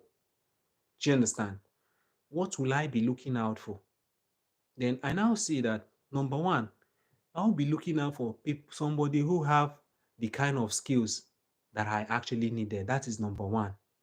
Number two, I will try as much as I can to make verifications about that person to know if actually that person knows the job. That is number two. Number three, I would like to have one-on-one conversation with the person to know if actually what I saw on his CV and what I saw from my research about him tallies together. Do you understand? So these were what was going on my head, which helped me to reconstruct myself to what the employers need. Then what I did was that I don't need to create numerous CV. I don't need to create numerous profiles again on LinkedIn and all of that, because if I create numerous profile, for instance, I am the employer, I am looking for somebody who is a welder, and I searched for that on Google. I saw Okparachi Dozie Kingsley. The first one that came out, Okparachi Dozie Kingsley as an administrator. The second account, Okparachi Dozie Kingsley as a welder. I went to this site again. I searched Okparachi Dozie Kingsley. This one was let's say an engineer. In this one, he was a doctor. It means that this person doesn't have a particular thing he's qualified for. He's just trying to make all these profiles just for him to get what he wants, right? So that was my own personal thinking. I don't know if employers think otherwise, but that was my own personal thinking, which I used to reform the way I make my own applications. So when I did that, when I reasoned that way, what I now did was I went to my LinkedIn. Instead of creating another LinkedIn, I edited everything that is there. Guys, if you're following me and you don't know how to edit it, you don't know how to create your own LinkedIn account, there is a video here. I think I don't know if you're seeing the television. There is a video here where I wrote, you can see it, how to upgrade your LinkedIn account. First of all, before how to upgrade your LinkedIn account, you can see this one here, LinkedIn. How do I set up my LinkedIn profile, right? If you go to my videos, if you go to the list of the videos I have, you will see there. This one, this particular one, LinkedIn, how do I set up my LinkedIn account? There, I talked about and showed practical example of how you can set up your LinkedIn account. Then in LinkedIn, there is what they call premium service. With that premium service, you can be able to be seen by employers. You can be able to send messages directly to employers and employers reply to you. You can be privileged to do so many things in order to get job faster and quicker. You understand? When you upgrade to LinkedIn Premium. So that is why I did this other video here, which is how to upgrade LinkedIn Premium service with less than $1. Because if you want to do it that way, LinkedIn account, if you want to upgrade to premium, they will collect like maybe 17, 20 euro, 35. I don't know how much they are doing it now because it's been long I checked all those stuffs. It's been long I checked all those stuff. So I did all those videos. If you have not watched them, go back to my channel and watch those videos. They are going to help you. Also, you can look at this secrets to know how to set up your profile and find how to set up your Seek profile and find job on Seek. All those things are here. I have done all these videos. If you look at here, there are so many videos. There are so many of them. So many of them. So many of them that you can watch. These videos are fully packed. So go there and watch them if you want. So what I did then was I now decided that I am going to do what? I am going to put myself in the shoes of the employers. When I put myself in the shoes of my employers, and I will do better. So I went to my LinkedIn. I don't need to create various LinkedIn accounts. I edited my LinkedIn account, made everything to conform with the profession and professionality of a welder, which me as an employer is looking for. I painted the picture of of the employee me as employer is looking for on LinkedIn. Patience, are you understanding? Are you listening to what I'm saying? Am I making sense at all? Guys, if I'm making sense, just let me know in the comment section so that it won't be as if I'm talking to myself all this while. I'm committing a lot of time. I'm committing a lot of energy. I'm committing a lot of things in trying to make sense to you. So let me know in the comment section. Am I actually making sense? Like our video, it will help others to also see this video and also help them, some of them that are looking for this information. Give a thumbs up to our video if we are saying something that is benefiting you. It doesn't cost you anything, please, guys. I don't know why we're stingy with it. These are things that are free. What of when we now ask of something that will cost you more? Just to click on thumbs up or click on share or, share or maybe comment, you're finding it difficult. What of when I now ask you to do one or two things that requires extra from you? It doesn't cost anything, just a tip, just touch pam pam pam. It doesn't cost anything, right? Doing it, when you're doing it, you're helping me to be found.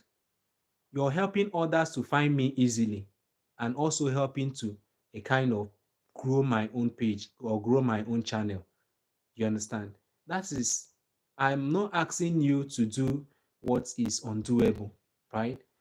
If I am making sense to you, if I'm trying to give information that has helped or is helping you, the only way you can pay me back is just to like what I'm doing, follow me, share to your friends to also follow me. Even sharing to them, you're helping them, because some of them, without this information, they may go wrong. Without this information I'm sharing, they may make wrong decisions. Do you understand? So patience. Are you really getting what I'm saying? Am I coming closer to giving you the answers you needed? Let me know if you're here. Okay, Philip Chima. Thank you. Dr. Abemom. Hi, doctor. Philip Chima. Yes, so okay, all right. So let's move on. So after putting myself in that shoe, I edited everything about me, erased everything about administration. That was what made me to make one video. Can I remember the title? I may not remember the title. Let me leave it. That was what made me to make the video. In that video, I was telling you that sometimes your degree, your qualifications may not actually get you to where you want to be. That little talent you have, that little skill you have may be more valuable, even more than your so-called doctorate, master's, or whatever degree you have. You understand? Imagine me now that got that degree, and for years that degree was not able to help me. Now the job, my skill, the skill which I learned, I didn't even learn the skill for me to be able to, feed myself. I just learned it for me to be able to see myself through school. That was the main purpose of me learning how to weld, right? So that I can raise enough money to be paying for my fees, my textbooks, and all that. That was how I learned the welding job. I never for one day, because the future I have for myself is entirely different from what I see welders as. So some people do the welding work. When I finish, I will open it. Of course, my colleagues who I learned the welding job with,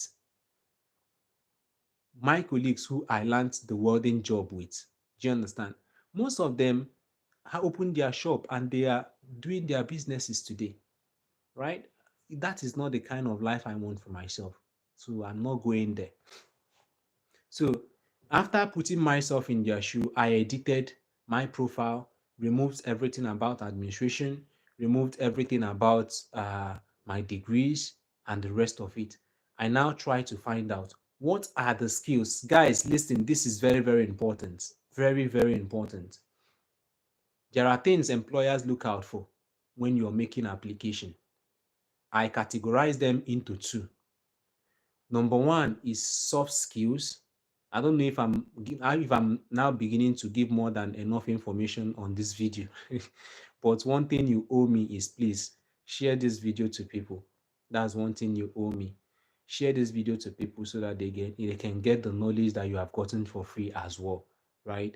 So share it to people to and also to help me. Click like on my videos, comment on it. It doesn't take anything from you. Also follow me on Facebook. My Facebook page name is Kings Consult. The Kings is the Kings, you know. Then Consult is KONSULT. That is the consult, not not the other normal consult English word we know. Kings Consult NIG. That is my Facebook name. You can go and find me there and also follow me up. I am asking you to do that. If you are benefiting from me, please do it. Now, when I finished when I finished resetting my LinkedIn account, I removed everything about administration. There are two important things employers look out for, which is very, very important that you must know in whichever field you are making application to. And when you know these things, you include them in your CV. It also gives you an edge. If you are applying for maybe a cleaner's job, or maybe you are applying for a caregiver's job, go online, search for um, soft skill, soft skill, right? For caregiving jobs, soft skill needed for caregiving job. When you type that on Google, Google will give you different soft skills which employers are looking out for that their employee should have in applying for that particular position as a caregiver. It doesn't end there. Also, when you finish, use your pen and paper, copy down the most important ones. You may not necessarily copy all to include, but copy out the most important one you think an employer is looking out for in that field. Write them down. Take like 5 or 6. Take like 5, 4 or 6 of them. 4 is okay as well. Write it down.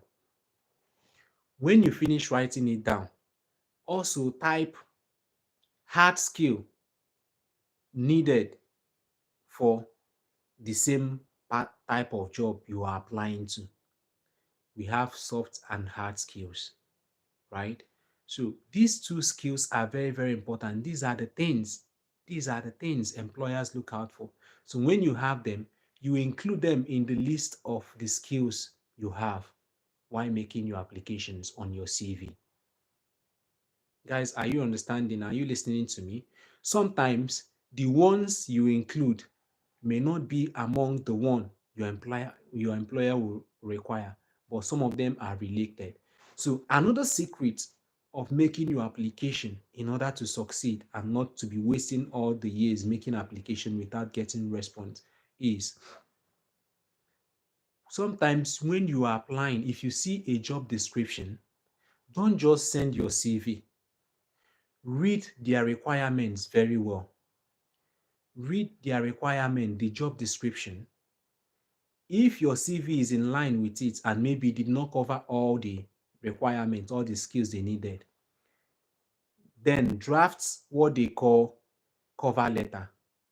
In that your cover letter, you will now put things that will help you cover up for those skills and those requirements they demanded that is lacking in your CV, and how you are a perfect match to that particular job. Guys, are you guys understanding something? These things I'm explaining to you, most people you may not get them, you may not know them, but these are realities people look out for. Why you have to take time to prepare all these things is because the person you're making applications to have not seen you before. He doesn't know you. What he knows about you is only that CV. That CV is you in Finland. That CV is you in Canada. That CV is you in US. That CV is you in Gabon, wherever you are making your application to. So if you are not properly presented, they will throw you to the trash. That is throwing your CV to the trash. They won't even give you a chance for you to come and talk about or tell more about yourself. So when I now put myself in my employer's shoe, I solved the first problem, which is what will I do? What will I do to this, as in what kind of employer will I want? Then I put all those things an employer needed. Then I solved the second problem, of which is trying to find out more online about the employee I needed, which is setting up my LinkedIn and making sure that what you see in LinkedIn is what you see in Facebook, or what you see on Seek, or what you see every other place. So if you see me as a welder, when you type up Barachi Jose Kingsley, if Google brings me out as a welder, you go to LinkedIn and see me also as a welder, the same qualification, the same everything. Do you understand? It goes a long way to validate and also to encourage you to say, okay, this person is genuine. Okay, he's good. This is his profile actually. You understand? But when you see me here as a doctor, see me here as a chemistry teacher, see me here as a nurse, as a nurse, see me here as a organizer. If you are the one, what will you be thinking? Let us know in the comment section. What will you be thinking? What will you do if you are the employer that sees somebody like that?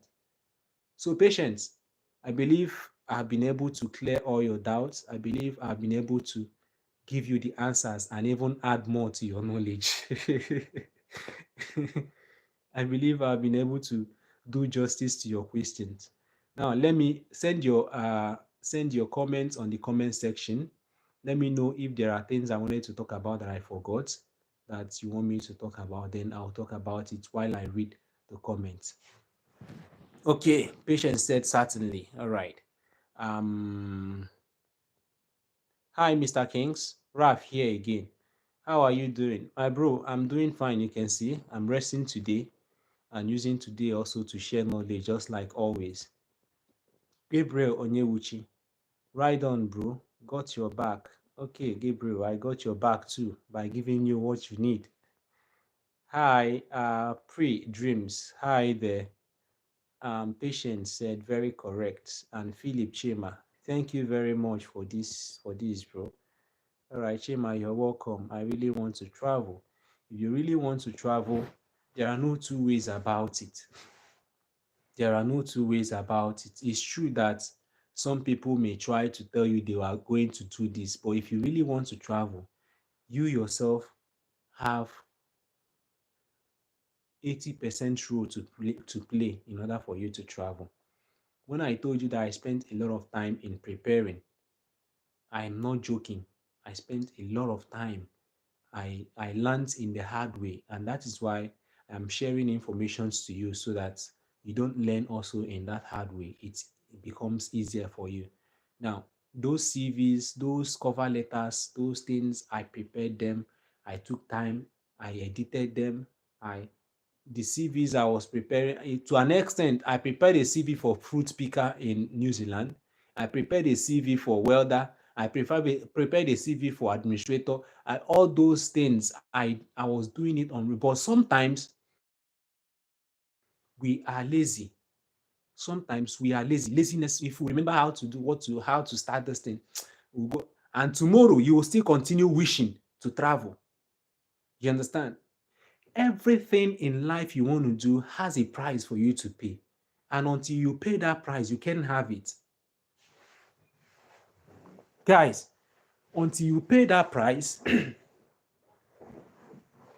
sorry, until you pay that price, you can't have it. You only keep wishing for it. Dr. Abimon, it seems you're just joining us for the first time.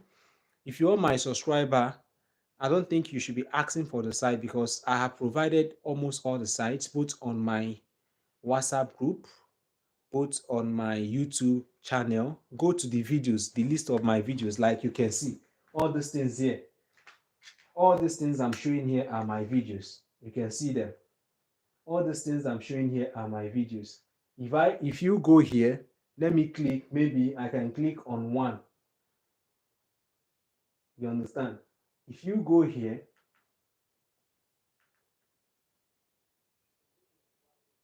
so if you go here now, you can find out the description. Go to the description box. Are you seeing this? This is the description box. If you go to this description box now, you can see list. Are you seeing it? You can see list of, what is it called? Websites where you can make your applications in. You can see list of websites where you can make your applications. That contains almost all the websites. So some of my some of my some of my videos have no such link. Why most of them I posted them, because it's not every time I have all the time to start posting all the links. If you're also part of my WhatsApp group family, ask for it on WhatsApp. My admins will send it. Easy Boss, one of my admin, is always there, and I thank him so much. That guy is really doing a wonderful job. He's really trying. With other of my admin, Nengi, Mr. Daniel, and the rest of them, they are really to an sorry to an extent. Many people are calling Easy Box Mr. Kings, or many people are calling Mr. Kings Easy Boss, right? They don't know the difference between me, Mr. Kings, and Easy Boss, because Easy Boss is the person that is managing my WhatsApp group, and he's responding correctly to some of the questions that are being asked there.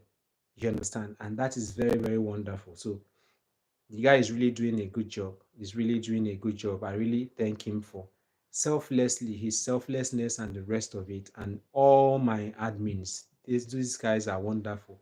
My internet police, Mrs. Nengi, she's really doing a wonderful job.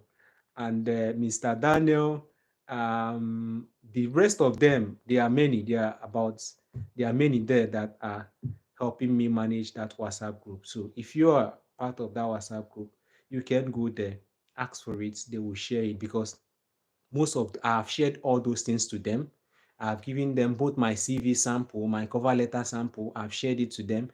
Before now, I was editing CV for people, but please, currently, I'm no longer editing CVs. I don't have the time for it, please. Most of you that sent it in that I did, just know that I don't have time again.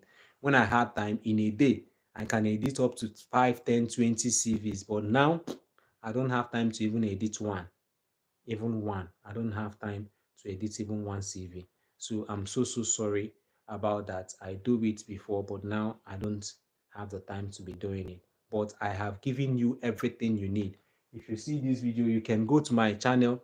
You will see a video where I wrote how to create your international standard CV and all that. It's part of the list of my videos. Go there and watch them. So guys, I wanted to talk about something that is very, very important. It seems I've skipped it. Yes, Nengi, Easy Boss, and Augusta, they are really, really trying. They are really, really trying. Let me look at the comment section again. Dr. Abemom says, which websites would you recommend to search for jobs in Finland? I've responded to this. Yeah, Tango Digital System, my guy, how are you? You said you have done fantastically well today for us. Thank you so much. All these informations are what other content creators will charge money for on their one-on-one section.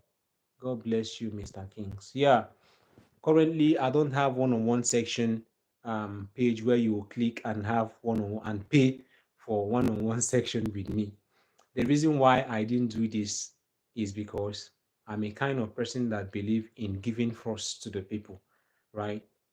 It's not difficult for me to say, okay, if you want to have one-on-one discussion with me, for me to give you information. Many people call me to the extent that I personally helped someone to make application, edit his application for Finnish resident permit. He got his resident permit. He came to Finland here. He's here in Finland and all of that. I did not collect a dime from him. Do you understand? Which of your agents is going to do that? I did not collect a dime. I helped him apply for all those things, did all those things. It was approved. They gave him the resident permit. He's already here in Finland and the rest of it. But all those things that I do are for tomorrow. I may not reap the fruit now. Maybe tomorrow anything can happen, anything can be. Even if you don't reward me, I believe God will certainly do that. So let me continue. Patience Dominic said, I have practical experience, but what do I show as my professional certificate? Patience, patience, patience, be patient, one. All right, let me answer this. And I believe this will help a lot of people as well to learn. Please, guys, if you want me to respond to this with my own experience, just let me know in the comment section so that, because I always like being very practical, and my practicality is something that when I tell you about it, you learn a lot from it. The practical experience I've passed through. Now, what Esther is asking, many people are in that shoe. Many people are mechanics there in different countries in Africa. They know how to do this job, but they don't have any certificate to back it up, right? That is what patience is actually asking for. You know you can weld, but you don't have a certificate to back it up. Remember me, I learned welding. I didn't have any certificate to back it up. But when I made my application, I had certificates to back them up. So how did I do it? If you want to hear my story, if I get more comments on the comment section, then I may talk about it, or maybe leave it in our next live. Then in our next live discussion, I will discuss about it if I don't get much comment or much people requesting for it for me to know is important to you. Right? When I finished my welding practice, I didn't have any certificates that my boss gave me or all that. But when I started making my application, that helped me got job here in Finland.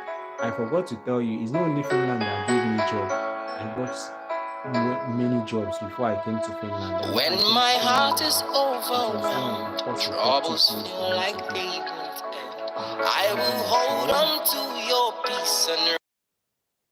I'm having a call.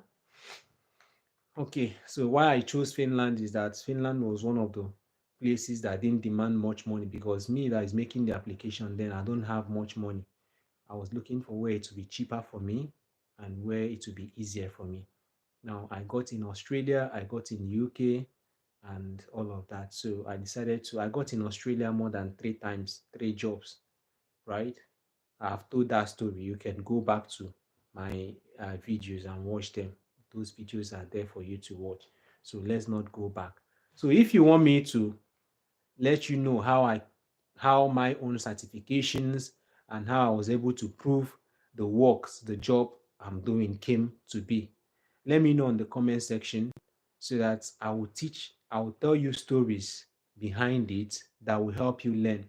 One thing about me is that I don't just go straight in telling you this, because sometimes I will go straight and tell you, you will forget.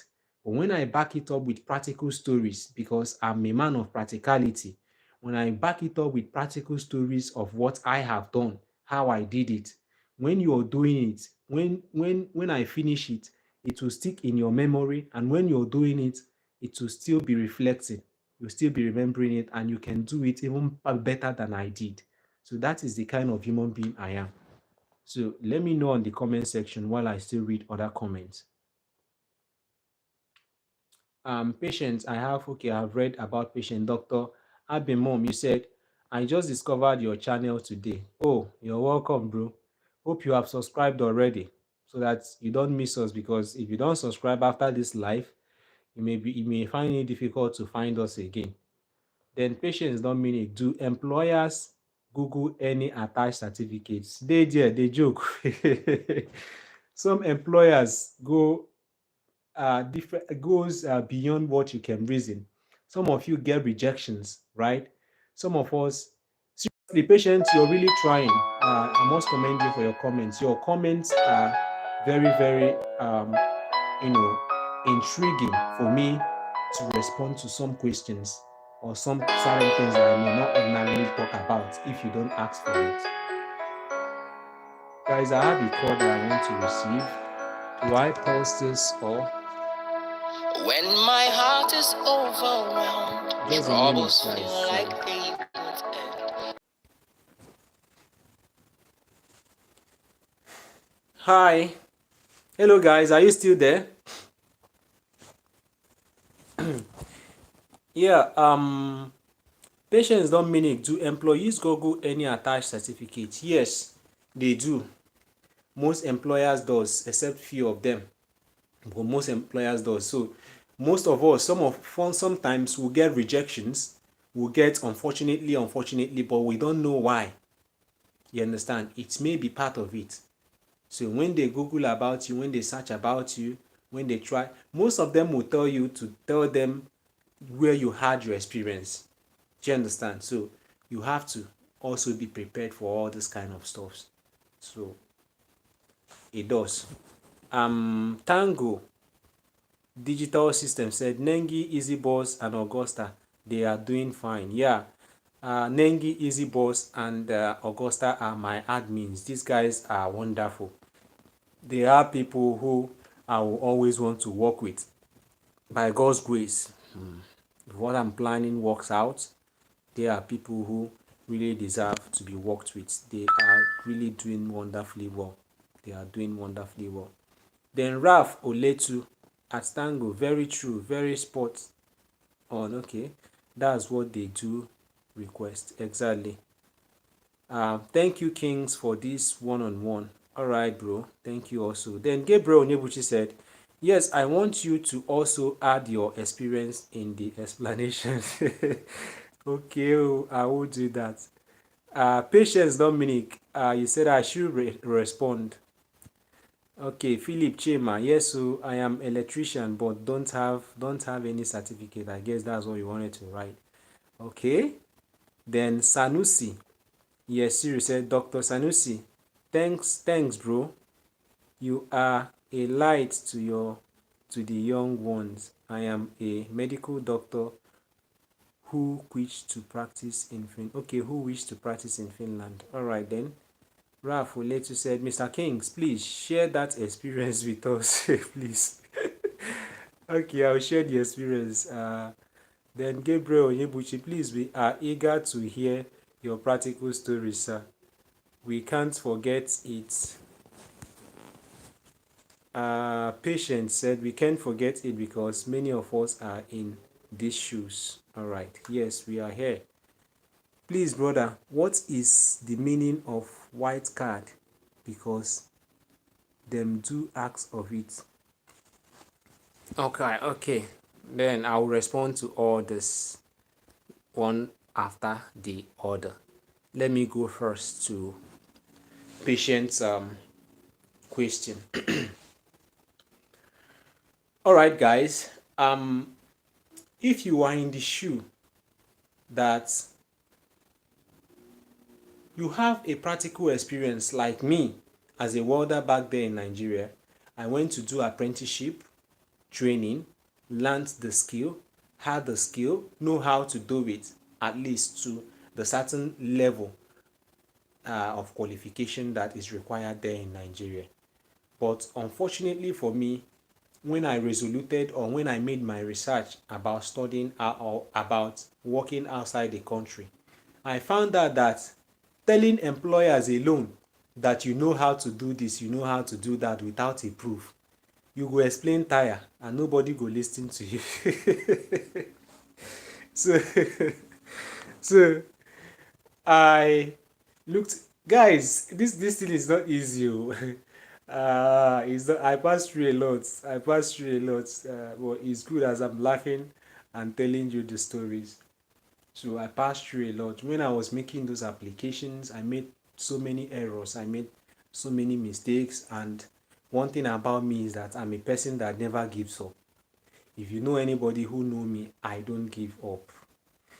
Giving up is not part of, no matter how it's, even though it takes me years, even though it takes me whatever it takes me, I must make sure I get to that place I'm going to. And that's what the spirits everybody who really wants to survive need to have.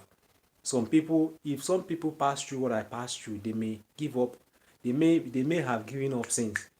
Because when I told you that I made more than 3,000 applications, people that are close to me will really attest to that.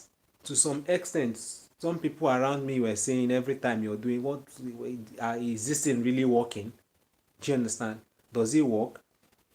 My friends, even those of my close friends I told you about, I was doing those applications. I even taught them how to do it. I even showed them how to do it. Some did it 1 month, some did it 2 ways, some did it 1 day, 2 days, and gave up. I made my own application. My journey to travel took me, I was making application for complete, I was doing this thing, trial and error for 2 years, 1 year. But when I became consistent, it was around 6 months before I got my breakthrough and all that. Do you understand? So, but both the application for study and the application for work. Application for study took me like 2 years. Because this year passed, you didn't get it. Took me like 3 years, right? This year passed, you didn't get, or you got and you weren't able to process your visa. You wait for next year. If you weren't, you wait for the upper year. So the upper year, after 3 years, I abandoned study and concentrated fully on work, right? I concentrated fully on work and I was doing that work application constantly. So when I found out that employers outside the country, what convinced them more is the document you have, right? So I looked at myself. I know how to do welding. I have prepared my CV for welding.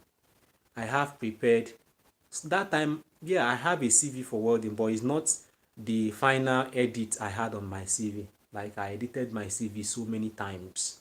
So many times. So I have a CV. My profiles are bearing welding, but I don't have the certificate. So I went to my master. I personally, this is not forgery. This is not a crime.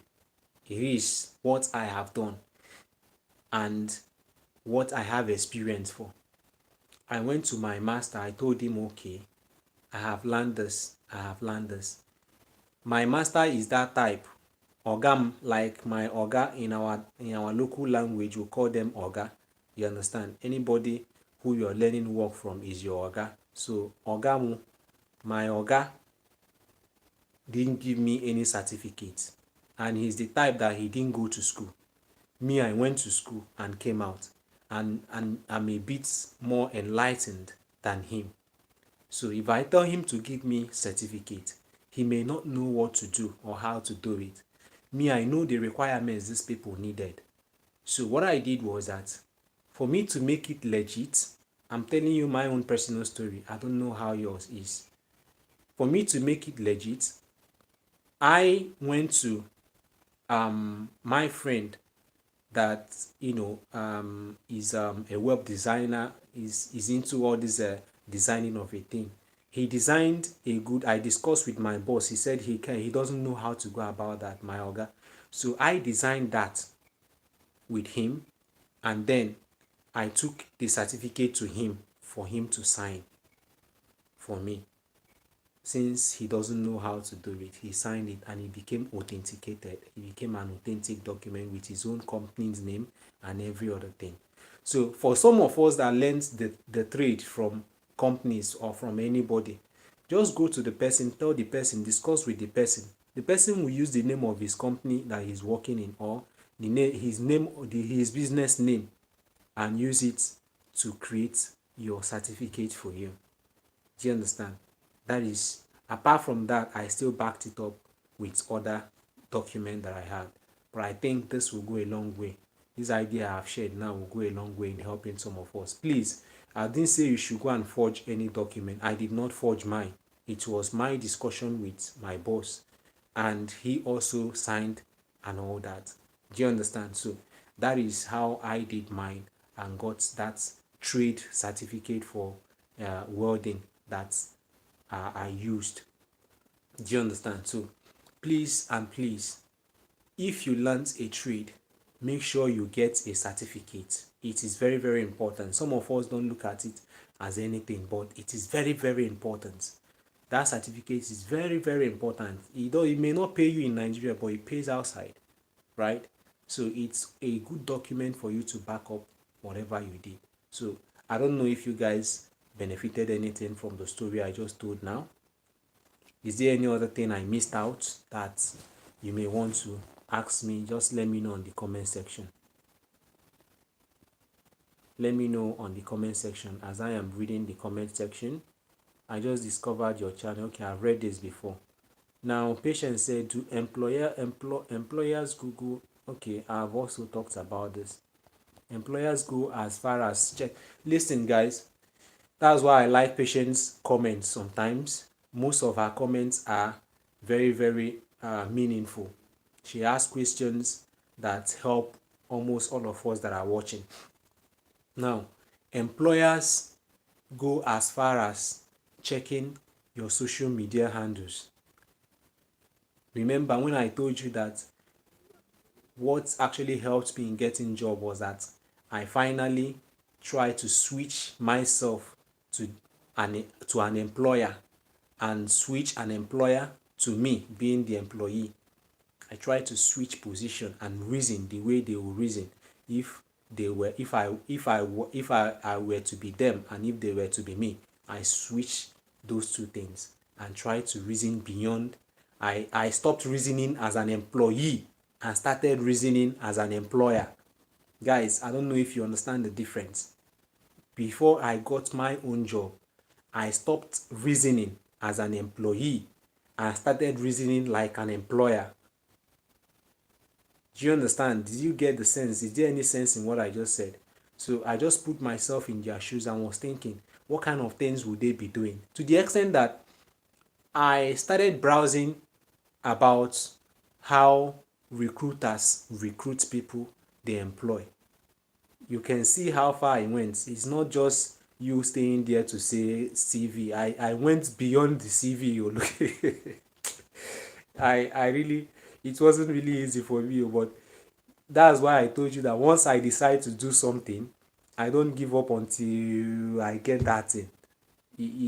Giving up is not my thing at all. It's not my thing. So I stopped reasoning like an employee and started reasoning like an employer. To the extent I went and started Googling. I started finding information. What are the things employers are looking for? How do they manage to find employees? What kind of quality do they need? After that, generally, I brought it down to recruiters who are looking for welders. What are the qualities? What are the things they are looking out for? So, do you know that employers go as far as after they must have seen or they are considering taking you or they are considering interviewing you, they may go as far as checking your social media handles to look at the kind of person you are, what kind of stuff you post. They do it. You understand? Some of you that claim you are this, you are that, you are this, you are, they will look at your profiles and see the kind of person you are. They will look at the things you post and see the kind of person you are. That will give them more information about you. So when they start interviewing you, and please, mind you, please, you guys listen to what I'm about to tell you. Very, very important. Sometimes recruiters, those that know what they are doing, they have more information about you than you yourself. It's shocking. It may be shocking, but it's true. Most, especially when they are employing you for important positions, most recruiters have more information about you than you yourself before your interview. You don't know that. You don't know that, right? Yes, that is why I am here to open your eyes to certain things that you are not seeing, that you don't know. You may not have heard about this, but it's true. some of them have more information about you than even you. I'm not talking about even personal information as well, right? They have it more about you than even yourself. That is why before they come for your interview, they have already prepared the questions they are going to ask you based on the things they need and the things they have found out. So that is why sometimes after interview, we don't make it.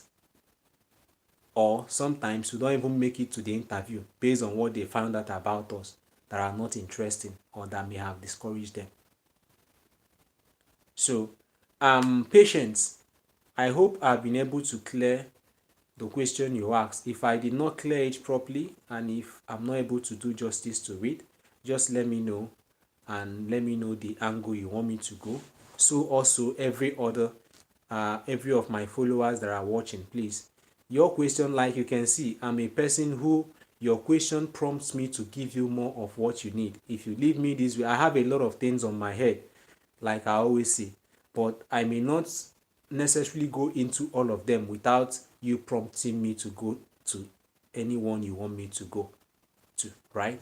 So that is the kind of person I am. So that is why I like making my live section very, very interactive, because back then when I was in school, when I was in secondary school, I think one of my teachers, one thing I learned from him, he will come to class.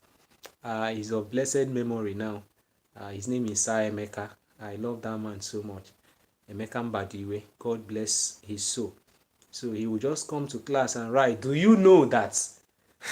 You understand?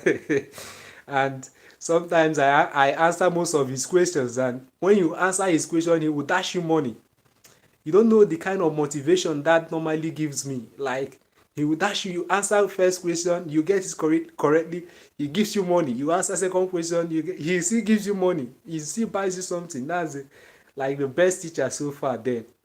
Emeka Mbadiwe of a blessed memory. God bless his soul. There are people who really made impact into my life. So as of then, he will come.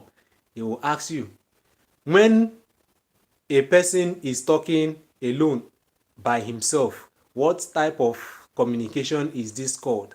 They will write dash. Then he will tell us that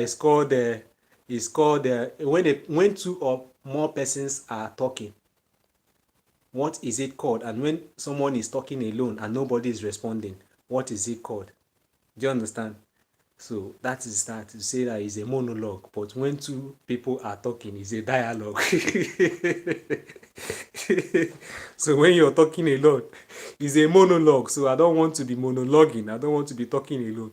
I want a situation where I'll be talking and I'll be getting feedbacks from you so that we can move forward, right? My main purpose of being here is to give you information, is to inform you, is to make sure that you don't suffer much the way I suffered. You don't pass through most of the difficulties I scaled through. It will help you. If I spend 20 hours on a road and that same road, you are passing through that road, I want you to spend at least 10 hours on it or 5 hours on it, not spending the whole 20 hours, because I like to point out the places there are potholes that can delay you. I like to point out some places that you need to hold brake before you reach.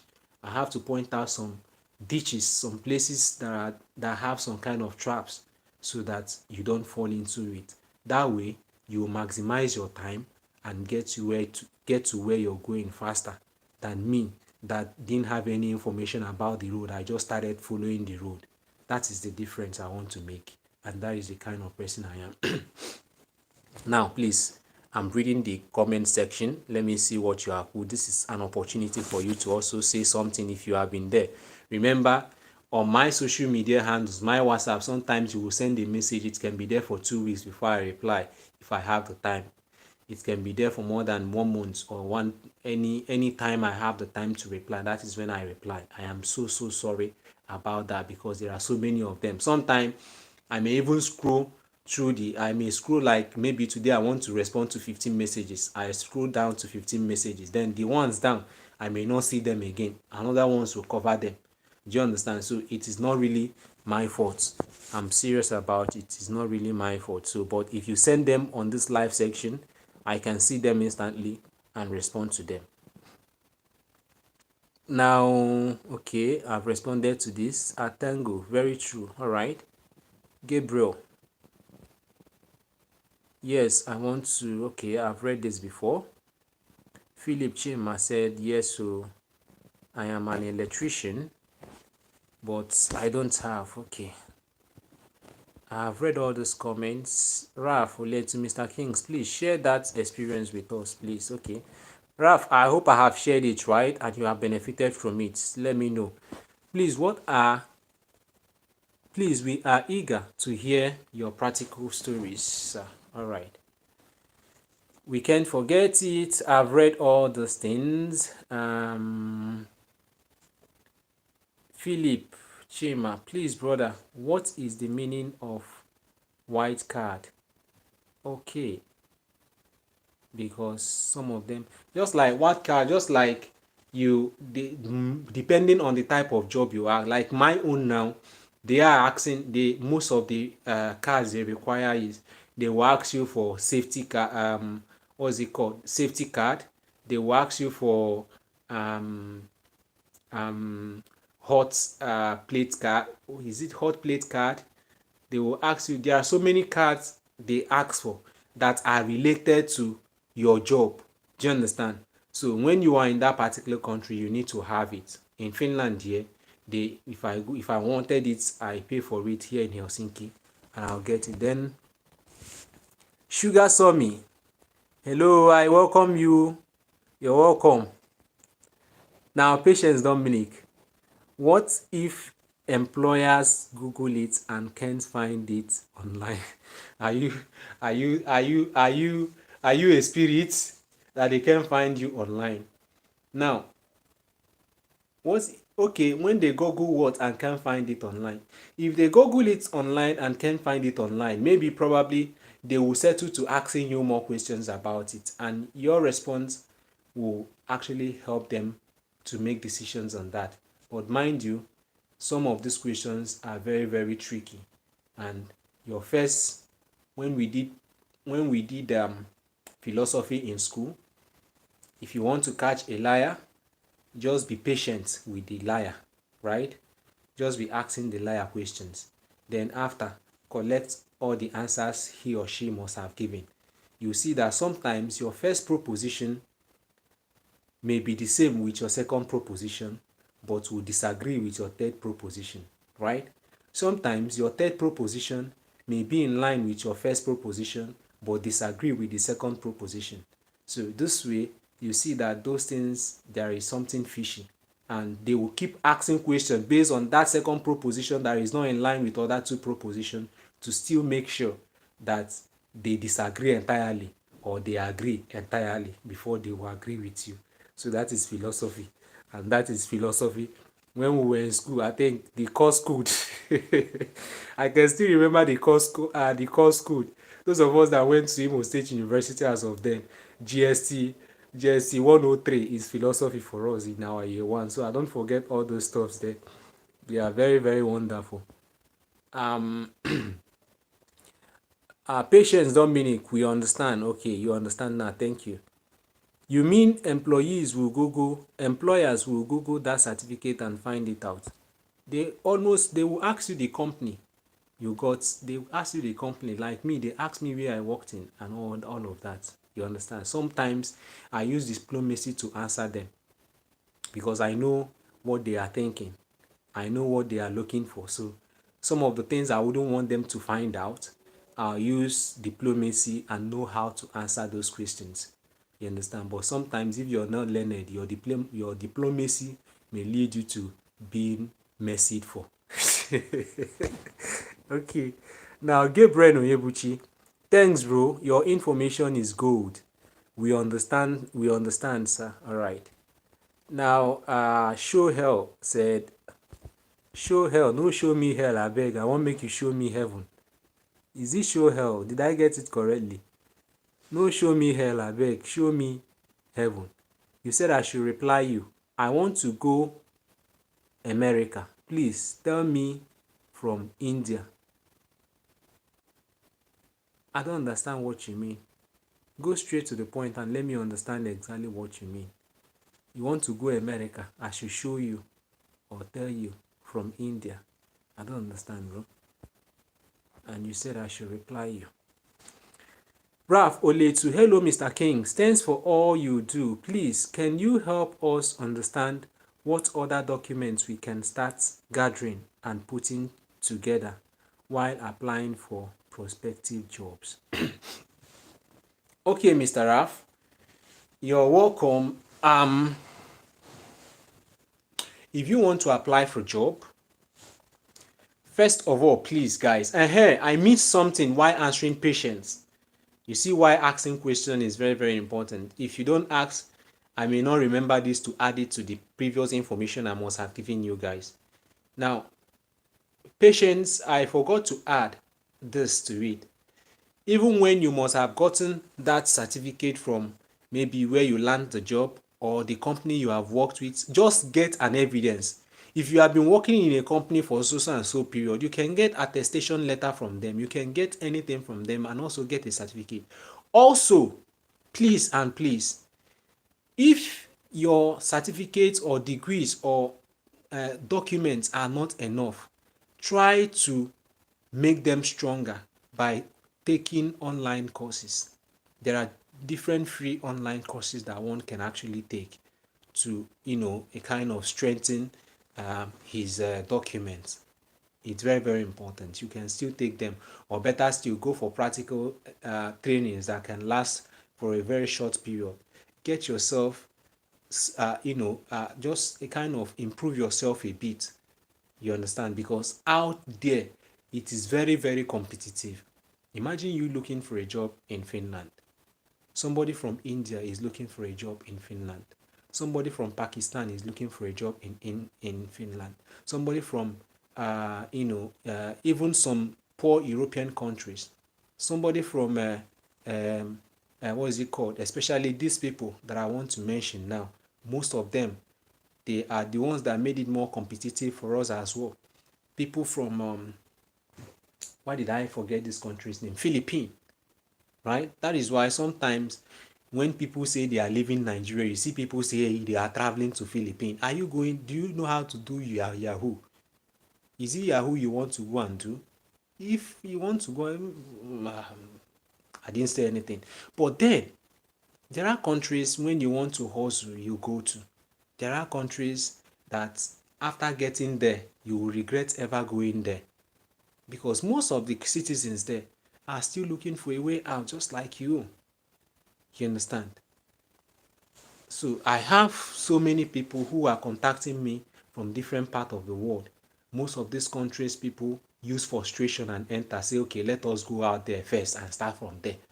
You understand? Some places where you say go there and start from, my brother, instead of moving forward, you'll be moving backward. And before you recover the years and time and money you have spent there, you are beginning to be tired of the life you're living already before you get yourself.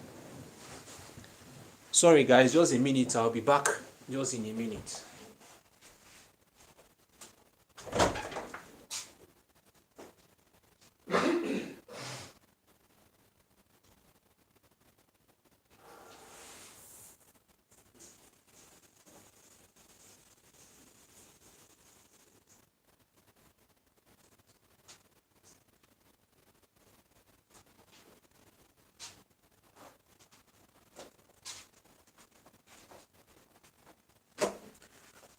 Oh, all right, I'm back.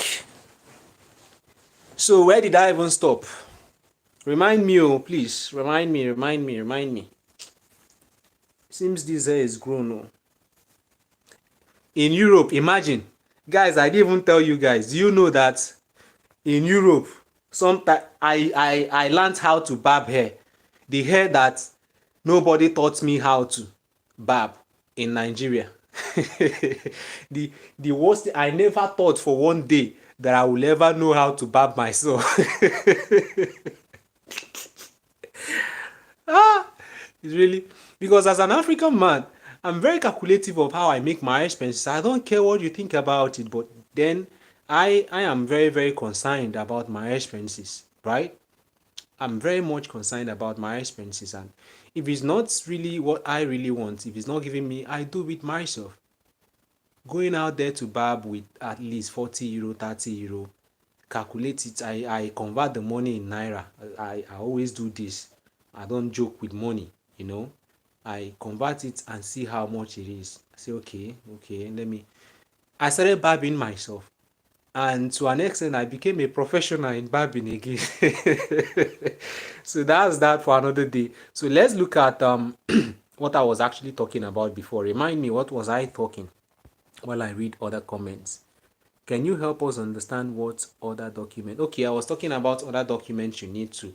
I said you need to upgrade yourself, trying to get some short courses and online courses in line with the job you're looking for in the countries you're looking for it. Then try to find out what they actually need so that you can provide it for them. See, this employment of a thing we're talking about is just a simple thing. It's just where how do I put it? It's just a place where demand meets supply. So those that are doing business, if a demand meets supply and two of them, you are able to satisfy the demand of a particular person, then we have a match. That is how job is. And before you can be able to meet the demand of somebody, you must be able to know what the person needs. Guys, are you trying to get what I'm saying? Before you can be able to match the demand of somebody, you must be able to know what the person actually needs. Apart from his wants, you need to know his wants and know his needs. Looking at the employers now, you need to know what the employer wants and what he needs. Now, employers may want so many things, but there are more key points they are looking out for, and that one is the most strongest one, that even if you don't have some certain ones, you must have that particular one before you can stand a chance. And that is why they screen people and screen them out. So one of the documents, I don't know if you mean after getting the job, other documents that you need to be making your application for your visa or that, but if it's only for job, what you need most importantly, guys, is this one is important, is interpersonal skills that you need yourself. Being confident in yourself to speak out, learning how to present yourself when an opportunity presents itself, right? Talk about yourself, what you can do with confidence. Like as you're looking at me here, I came to this country, I don't know anybody, and I can tell you that my confidence in trying to present myself to people has earned me a lot of things, a lot of jobs that I've seen, even though some of them I got limited by languages and the rest of other criteria. But there are jobs that people will look at, they say there is no job, but when I have that contact to get that job, I get it myself. They will start wondering, how did this person do it? You understand? Because when I see the techniques people are using and it's not working, as an Igbo man, I always use my sense. I will change my own techniques. If I start making application, most people here, what they do and say there is no job is that they submit application and relax. Whosoever the kingdom of God suffered violence, and the violent taketh it by force. It is very highly competitive everywhere. You understand? It's not enough for you to submit applications and relax on your own. Just like a friend, my brother, a relative from my village, I was discussing with him. You understand? I was telling him how I was doing when I was making my applications. That is not only that I spent my time, I also spent my money. Do you know what it costs for me to make a call from Nigeria to Finland? Call a recruiter from Nigeria to Finland. Do you know how much I spent in calling recruiters that are in Australia?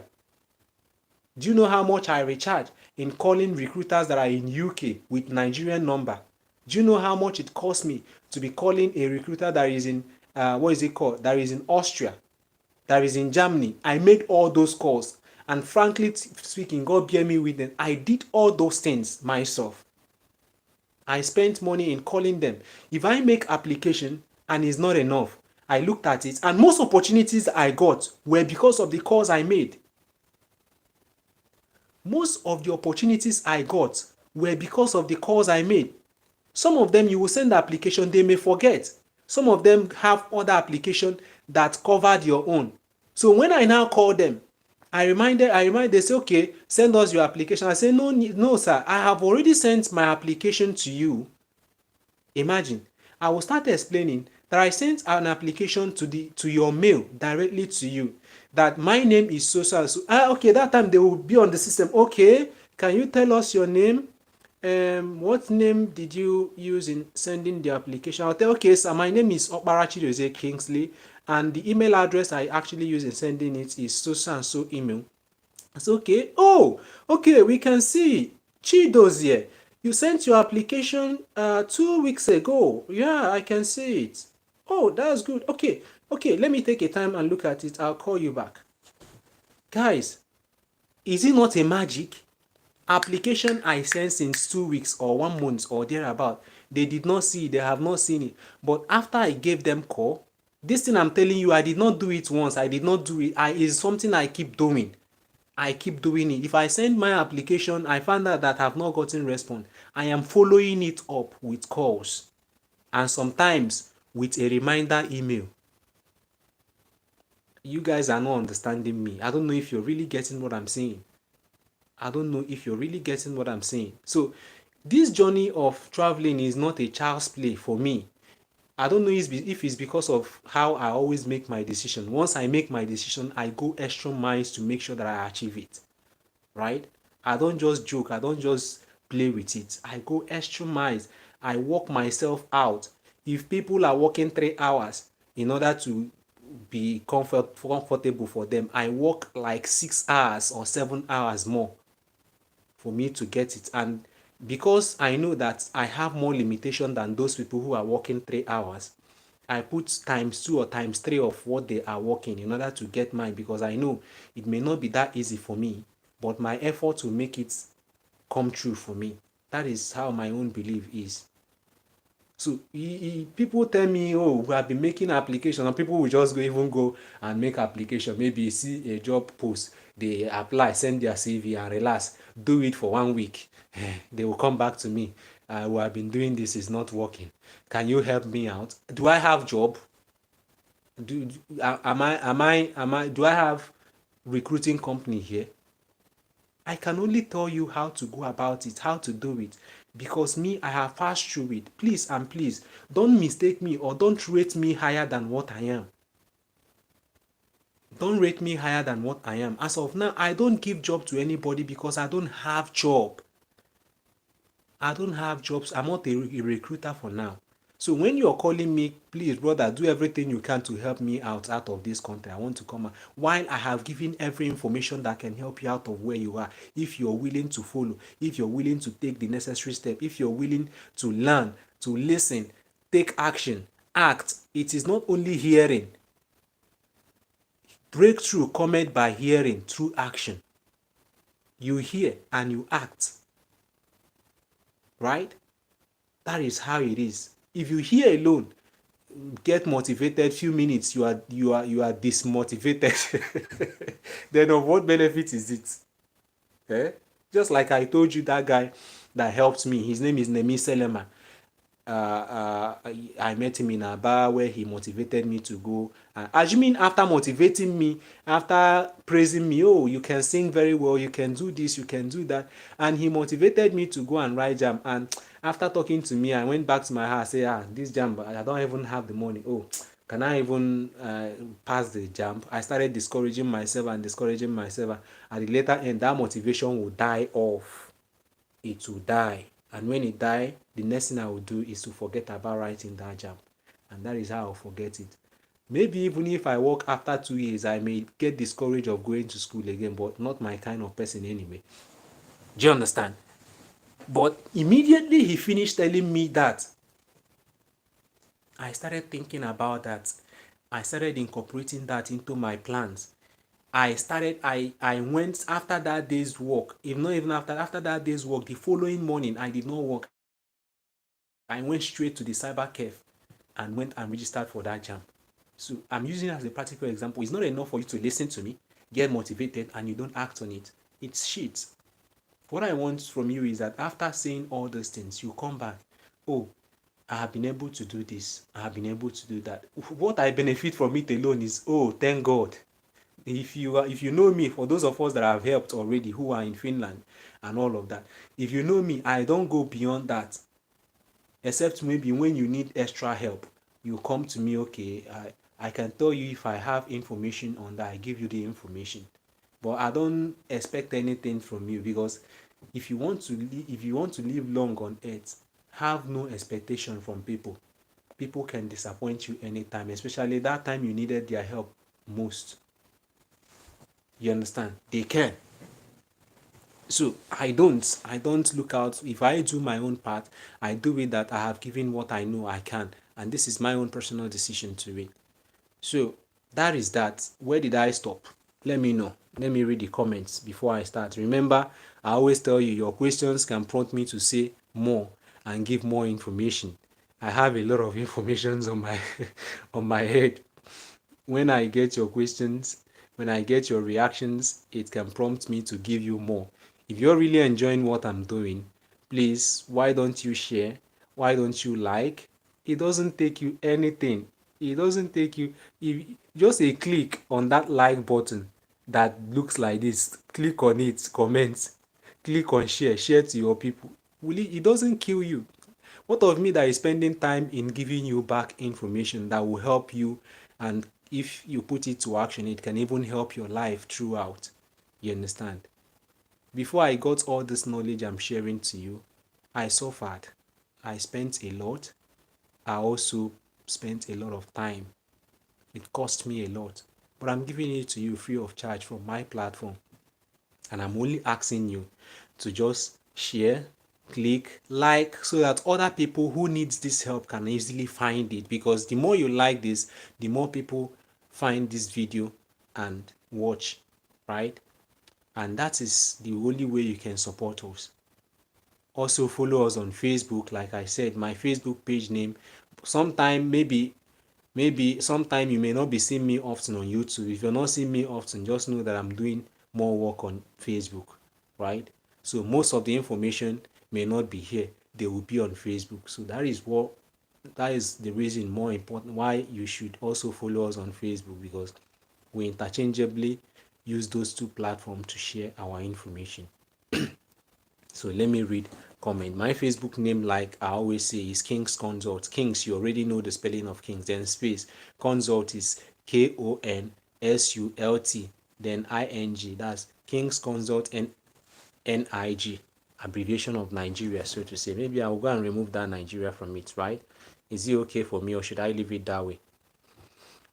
Now, let me read your reactions so that I will not be committing, I will not be doing what my teacher used to call monologue. I'll be doing a kind of dialogue. You ignore my comments. Why? Show hell, what is your comment? Have I not responded to it? You said you were talking about USA. I don't understand what you actually mean. I said you should write fully what you mean. You understand? Write fully what you mean in a way I will understand it, then I will react to it. I can't avoid or ignore your comments. Even if I don't know what to respond, I will tell you I don't know. It is a response, right? So write it in a way that I will understand, and I will respond to it there. Can I settle Finland? You see what I mean? PR is possible. What do you mean again? Okay, let me help you. You can settle in Finland and get a permanent residence. I think you were trying to ask, can I settle in Finland? Is permanent residence possible? So this is the way you're supposed to have put it for everybody who speaks English to really understand. But I understand every one of us have limitations. Okay, let me put it correctly for you. Your question is, can I settle in Finland?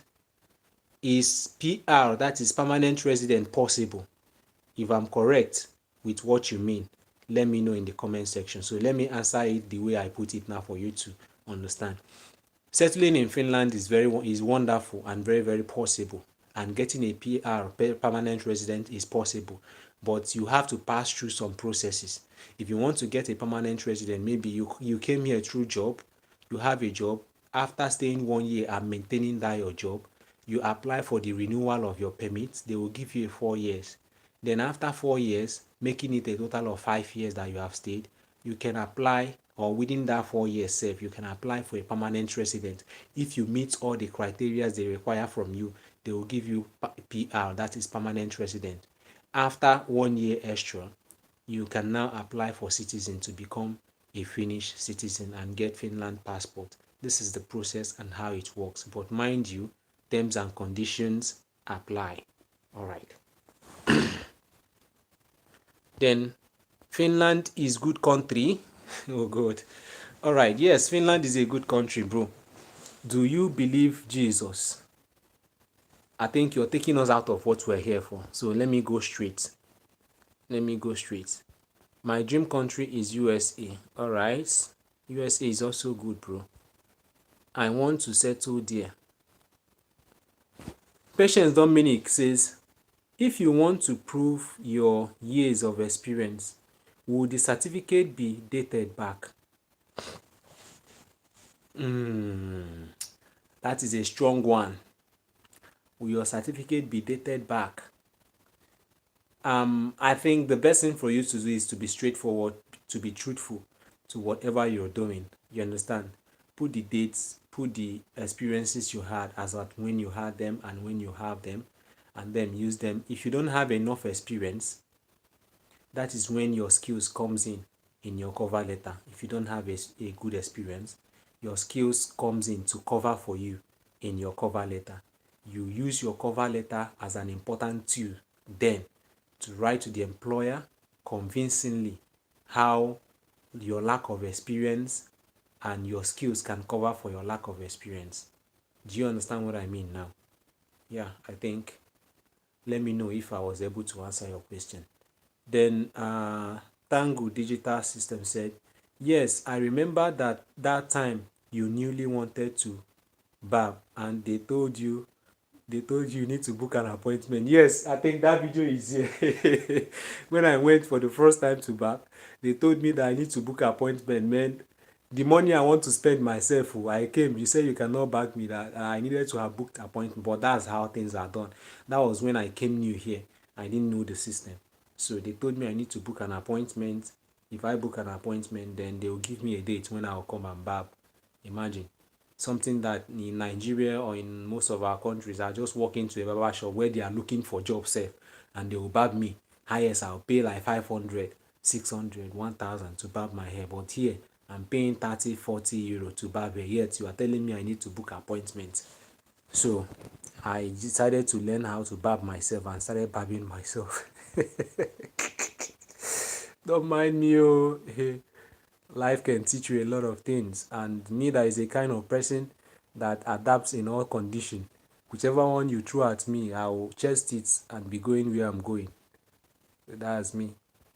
Yeah, Tango said yes, I remember that time. Okay. Show hell. Show hell. I beg, this is your name. You should have changed it to show heaven, not hell. Don't show me hell. My English is garbage. What I can do now. Okay. Alright then. English is not a proof of knowledge, right? And that is what people misunderstand. What makes a country is how valuable their language is. That's why Finland here, they want you to learn their language. Every good country wants you to learn their own personal language and not your own language. They are not interested in your own language. But some of our countries in Africa and some Asian country will like imitating Western words, learning their language and all of that. So when you can speak another man's language, it doesn't tell that you don't know anything or you are not learned, because them themselves cannot speak your own language. So you speaking or trying to speak their language, you are trying a lot. So show hell, I encourage you, you're doing good. It's okay. I understand. I can understand to an extent what you're trying to see. So it's good you try, you are even making attempts. That's very good. Tango Digital System. Yes, I am getting you. Okay. Chidozie Christopher, my namesake. All right, Chidozie Christopher, what did you say? You said Boss, can you help me and get a job? You see, that same question I've been answering. Guys, this is the same question I've been answering all those while. And I keep saying it, guys. There is a limit to which I can go. Currently, I don't have a job that I'm giving to anybody. Though I am here making plans and working towards being able to help people who need job. But for now, it hasn't worked out. Until it works out, then I'll still let you know if I can be able. But now, I don't give job. I don't promise job because I don't have. I am not yet a certified employer to employ anybody. I just came here I've not stayed here for long for me to have all the resources and everything it needs for me to start operating a multinational corporation, or start operating what is it called, a limited liability company. You understand? So until I grow to that extent, which I am working tirelessly on, you understand, then I can be able to do all those things. But for now, take it out of your mind. I don't give jobs. I tell you that I'm going to get you a job. I don't promise what I cannot do. I don't do those things. People who know me right from the onset will know me that this is what I keep saying. I keep telling you on daily basis. It will be so a kind of so bad of me that I will promise you what I cannot give. Right? God forbid. I can't do that. Then Darling Hope, site to get jobs on caregiver. I have posted all those sites. Sites. Go to my videos. Check the description box of my videos. If you check one is not there, you must see those sites on some of the videos I have there. So some of the videos I just post all sites there. Some I post few sites, but on the description box of the videos, go to them, you will see them. And please make sure you like our videos, make sure you share, make sure you comment, to also promote us and help others to see it, so that you don't benefit alone, others can as well benefit. Because if I hold my knowledge, I don't think you will be here. If I hold my own personal knowledge, I don't think most people that have gotten good information or vital information that helped their life would have gotten it if I hold those knowledge. So why would you hold it from other people?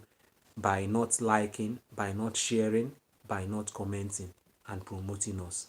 It's going to be very bad of you.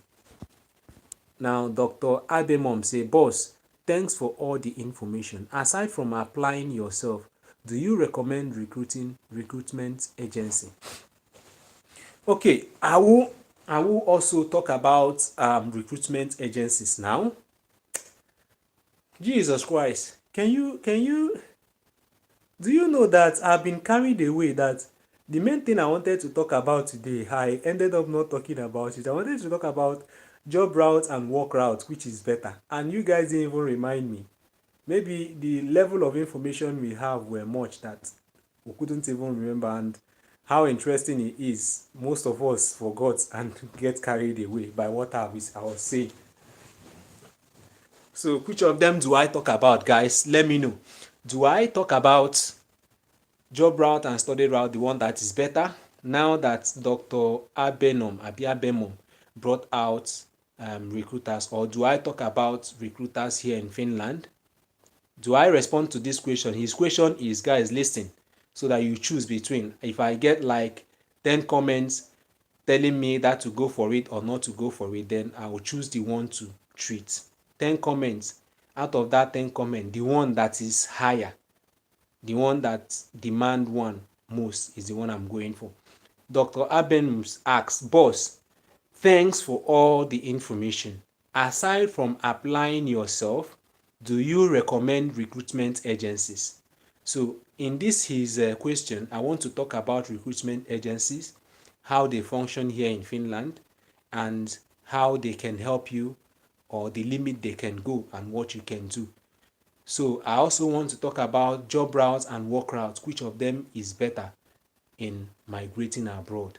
So these two topics now are the last topic I want to treat before I end this live section. Which of them do you prefer? If you prefer me talking about recruiters, just comment A. If you want me to talk about just comment recruiters. If you want me to talk about a job route, just comment job. Listen, if you want me to talk about the topic about job routes, comment job route. Job route, I wanted to talk about the one that is better, whether traveling abroad with job or study, the one that is better and the reasons behind them. And also talking about recruiters, what they can do, how they can help you, the place they have limitations, advantages and disadvantages. So these two, let me know the one that is better for you. If I can get 10 comments on it, then I'll know the ones you want and also know that some people are watching. Sugar Summy said, please talk about recruitment agencies. Okay. Patience. I mean, if you tell an employer that you have 6 years experience and your certificate is showing recently issued, no, please. Your certificate that you got from, like when I got my own certificate from my boss, I learned my job from the period I learned the job around can I vividly remember the date, but when I did that certificate I remember the date because I have to start making calculations. So I learned my work 2000 from 2000 and I learned my job from 2000 and is it 2007? Yeah, either from 2007 till when I graduated from secondary school, a year after I graduated from secondary school, right? So that was the date I put in the certificate because that was the date I actually did the training, despite the fact that the certificate was created in 2020 2021. Do you understand? So there is no lie about that. That is when I did my own practice and everybody saw it. It is there. So that is the truth about the whole matter. And I have to just present it the way it is. Do you understand? So I was thinking the experience you're talking about is maybe you don't have enough experience or all that. But if you learned a skill and maybe your guy did not give you a certificate and now you need to travel abroad, you need a certificate, go to that place you learned the skill, tell them to give you the certificate. When they are giving you the certificate should bear the date and time when you actually pass through the training, not when you demanded for it. The certificate should be when you actually pass through that training, when you finish that training, when you started the training and when you finished it. Is it clear now? Let me know if it's clear. So I'm looking for your comments. One person said job. Okay. Two persons say Sugar Summy said job, recruiters. Tango said jobs. Patient said job. Okay, patient said job route, which is against the one I said. So one vote for job route and work route, the one that is better. Then other people are saying Darling Hope said job, which is me talking about recruiters, right?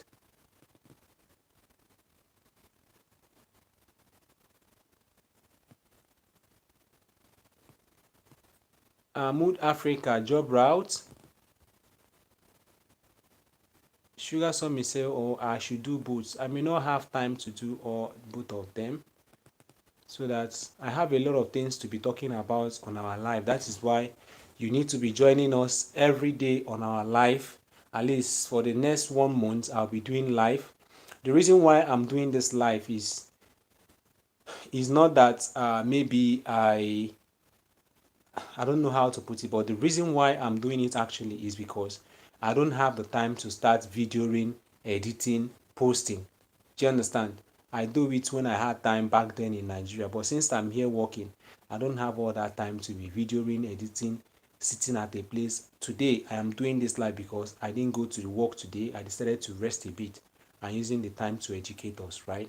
So if I'm working, I am continuing the program we have been doing, we have for 1 month, which is our tour around the major cities in Finland.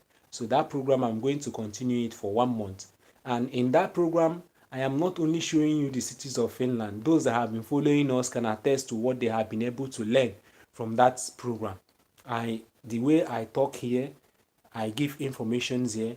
We still discuss more important informations. Even while I'm touring and driving you around, I am still informing you, educating you, and giving you more knowledge of what you need here in Finland and other developed European countries.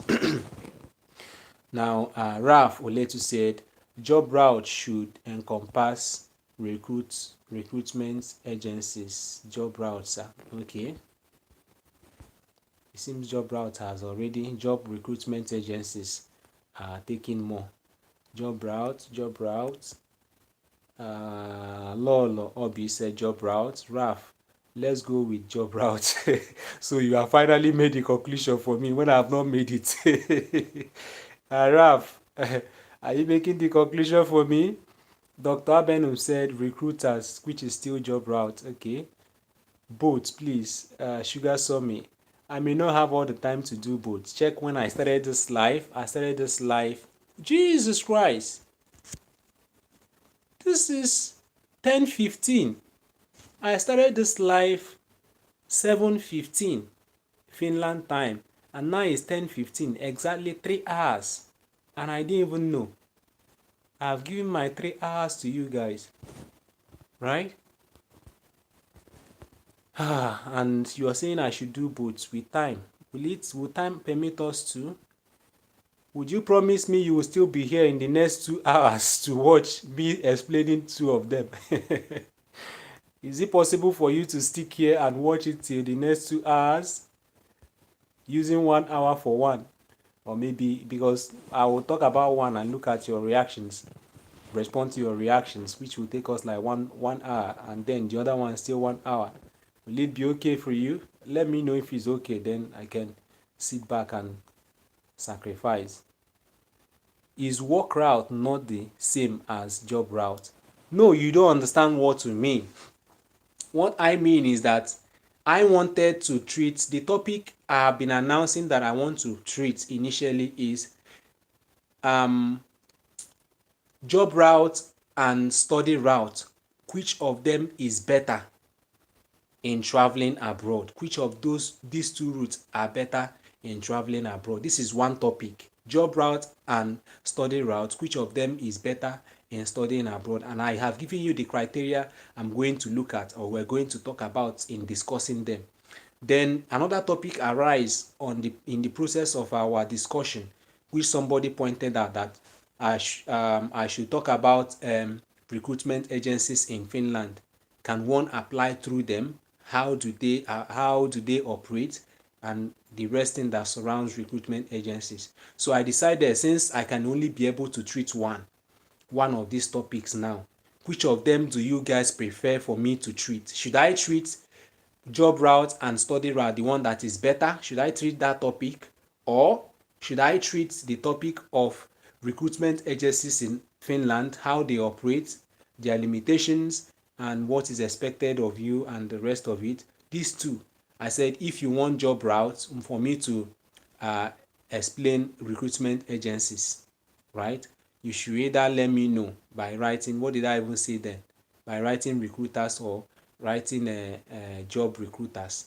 Then if you want me to explain the difference between job route and study route, just comment on job route. So maybe you guys do understand. If you don't understand, start now and be sending your comments again, so that you understand the choices you make. So Ralph Oletu, I think I've been able to answer you, right? Or you mean study route? Okay, I think you've been able to understand what I mean. Thank you, sir, for your awesome time. All right, thank you also for committing to watching. We appreciate your 3 hours, sir.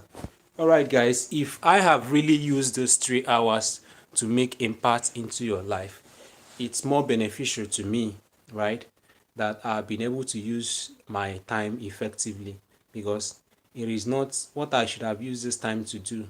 You can see, most of you that are following me can see that from Monday till Saturday or Sunday, I work Sundays, I work Monday, Saturdays, I don't rest.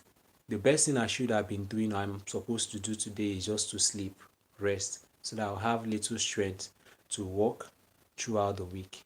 Tomorrow I'll be going to work as well. So, but for you out there, I am doing this to complement for the long time I have been offline here. Like most people who are my followers has been asking me, oh, why have you not been sending us information about Finland? You no longer educate us, you no longer post content, we no longer see you. What is really happening, right? So most of you are really missing me. So I just wanted to give that time and compliment for the time I have missed you guys as well. So I miss you also, right? I miss you guys also. So that's why I'm here. Philip Chema said recruiters. Okay. Patience, Dominic, clearly understood, sir. Thank you. Okay. So now that you people understood, do we start again? Or should I just make a decision based on what you have already said already? Or to me, which one do I think is more important to you? Should I decide for you? Because I will talk about the one that is most important to you, right? Because you may have had little knowledge of some and may not know about others. All right, I think let me talk about, or should I wait for more comments? Should I wait for more of your comments? If I should wait for more of your comments. All right, anyone is okay. So let's talk about recruiters here in Finland. I think that is what people have commented more on. Coming here through recruitment agencies or trying to get a job through recruitment agencies. All right. In Finland here, it is no longer news. And I'll be mentioning some recruitment agencies that you don't even know that they are recruitment agencies. You call them companies. You don't know that. It's a company. Because here in Finland, companies, there are so many companies. Some of them don't offer physical services. You understand? Some of them offer digital services. Some of them offer services that I don't know how to put them. So recruitment companies are one of them. It's not about coming to work, do job and all that. Some of them, the services they offer to bigger company is trying to help them to recruit people. That's offering their own services to them, right? So in the first instance, for some of us who don't understand what recruitment agencies are, I don come again. Na this type of thing wey I dey talk, somebody go say, guy, you suppose be teacher o. I no know why you come go dey do welding. So someone told me, guy, you're supposed to be a teacher. What are you doing in the welding industry? So let me start from the beginning.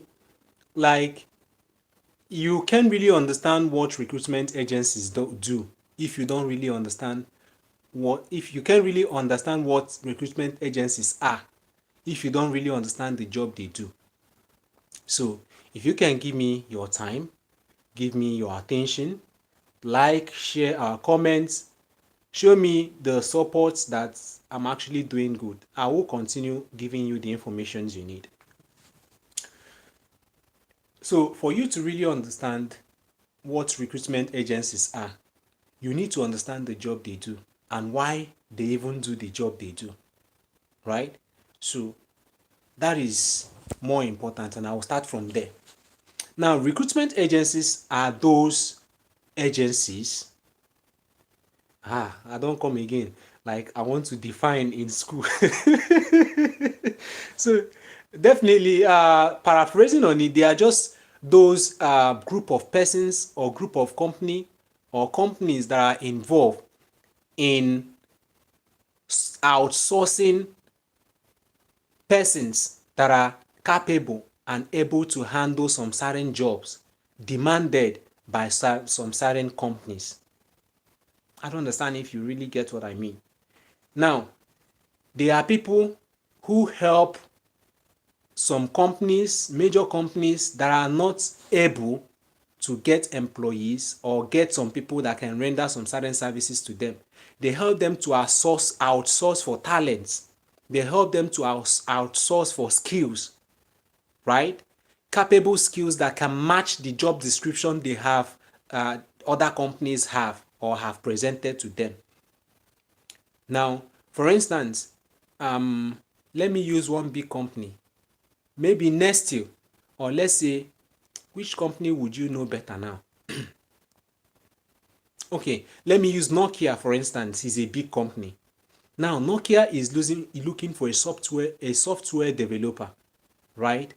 But Nokia don't really know how to. They are not professionals in getting somebody who can perfectly fit in to that particular job description, or having the time or the energy to start looking for somebody that can fit in that position.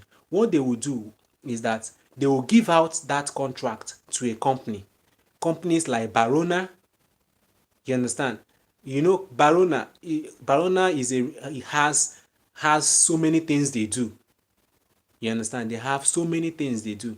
Even so is also a recruitment company. They have also not only recruitment that they are based in, they have other things they also do. So as in SOL, they have so many other things. Adeco is a recruitment company also. They also have some other things they also do, right? So like that Nokia, they don't have the time, or they don't have the resources, or they may have the resources but they don't have the time. They don't have maybe the technical know-how to outsource for a perfect match for the job they have. So what they will do is to give out that contract or give out that role to a recruitment company like So, or like Adeco, or like Barona, which is a recruitment company. Now, what Barona does is that is their job, that is what they do. They are already learned in it, they are already professionals in it, they already know what to do, how to find the best talents outside of wherever they want to. So it is what they specialize on, because here, specialization matters a lot. What you specialize, that's why whatever you want to do, they want to know if you're really qualified. And that is why you can imagine even a cleaner here has to go to school. There is a course for cleaners. You need to get the certificate. Do you understand? There are courses for cleaners. There are courses that cleaners need to do. I don't know if you're understanding what I'm saying. So now, Barona now start looking for talents. They now start looking for people. They will go on their website and post so and so job, as if they are the one, the person is working. As in, they will post it that they are looking for so and so person, so and so person. Then you go online. When you are searching for job, they already have the platform. They already have the human resources they need to look for that person they are looking for, of which maybe Nokia don't have. Do you understand? So most people who are looking for a job will likely go first to Barona's website to look for such opportunity than going to Nokia company first. Do you understand? So this is this is the work and how recruitment companies work. So when they are looking for that software developer, senior software developer, and Barona as a company who has the contract with Nokia, are able to find a perfect match. That is why it is difficult for them to recruit you, because you must meet almost maybe 80-90% of their requirement before they can take you, right? So when they now meet that particular person, they will screen and screen and screen and screen and make sure that what they are giving to Nokia is exactly what Nokia needs, or even more than what Nokia needs. Because if the candidate they recruited is doing well in Nokia after the recruitment, if Nokia needs such services again, they will still call Barona. That is why Barona will be very, very careful in carrying out their services, in trying to find the skills. And that is why some of our applications are being rejected, because they don't meet what they are actually looking for. These people are always very careful. That is why when patients ask me, does this employer go as far as trying to find out, they go even more than that. Is why before they interview you, some of them have more information about you than you know. They may know more things you don't even expect them to know. Some of them go to your social media handles, go and find out the kind of person you are. Is it the kind of person we want to put in these positions? But you don't know. And that's why some of us, we live our life anyhow we want. But if you are a professional, you are a professional. There are some certain things you post and some certain things you don't post. So that is the job of recruiters, right? Do you guys really understand what recruiters' job is like, what recruiters do now? So these recruiters now will now be the people, the person who is in direct contact with the prospective employee they are looking for. They are in direct contact. They will be the one to finalize everything, even start your resident permit application, your everything that you're making and everything. So they are not charging you anything. You that they are recruiting, they are not charging you a dime. That is why I made this video. I don't know if I can show you. Yes, when you look at this video here, you will see job scammers, their tricks and how to avoid them. Beware so that you don't fall victim. You see this video here, is my head covering it? You see, is on the list of my videos. You will see it. I posted it there. Many people have been scammed. Many people have been making applications. Some of them don't even make application, and they will come back to tell you that they say an employer asked them to send 50,000 euros, 50, let's say 5,000 euros, 2,000 euros for them to give them job. And a recruiter asked them to pay 70 euros so that they will send your document to you. They will prepare this document for you. You will send this one. It's babash. That is scam. And in this video here, in this my video, which is job scammers, their tricks and how to avoid them, I explained everything you need to know about how you're going to be scammed. Right? Genuine recruiters or recruitment companies, they don't ask you for a dime. They don't ask you for a document or tell you they will help you to prepare a document. If you don't have the document they are looking for, they are not employing you, because document is your responsibility to provide. How can I be employing you and I will tell you I'll help you and prepare a document to make sure to say you are qualified for this job? Does it make sense?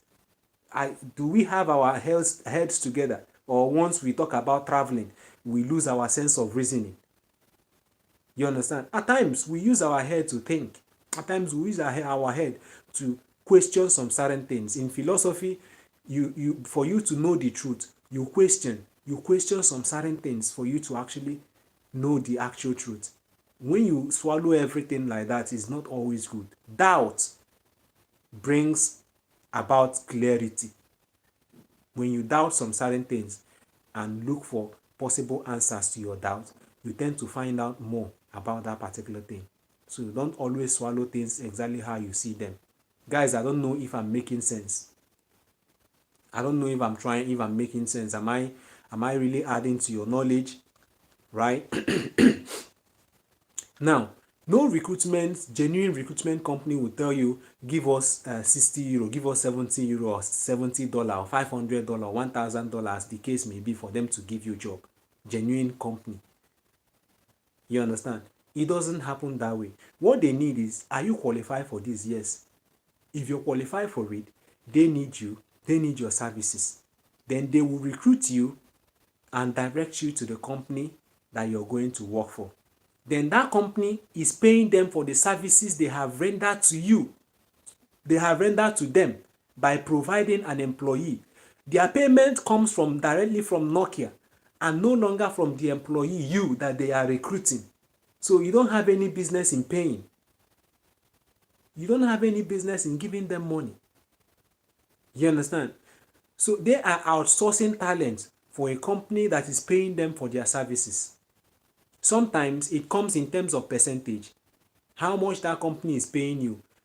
Maybe they will say 10% of the worker's salary or 20% of the worker's salary. It's not as if maybe if they are paying you 14 euro per hour, they will reduce the 10% from the 14 euro. No.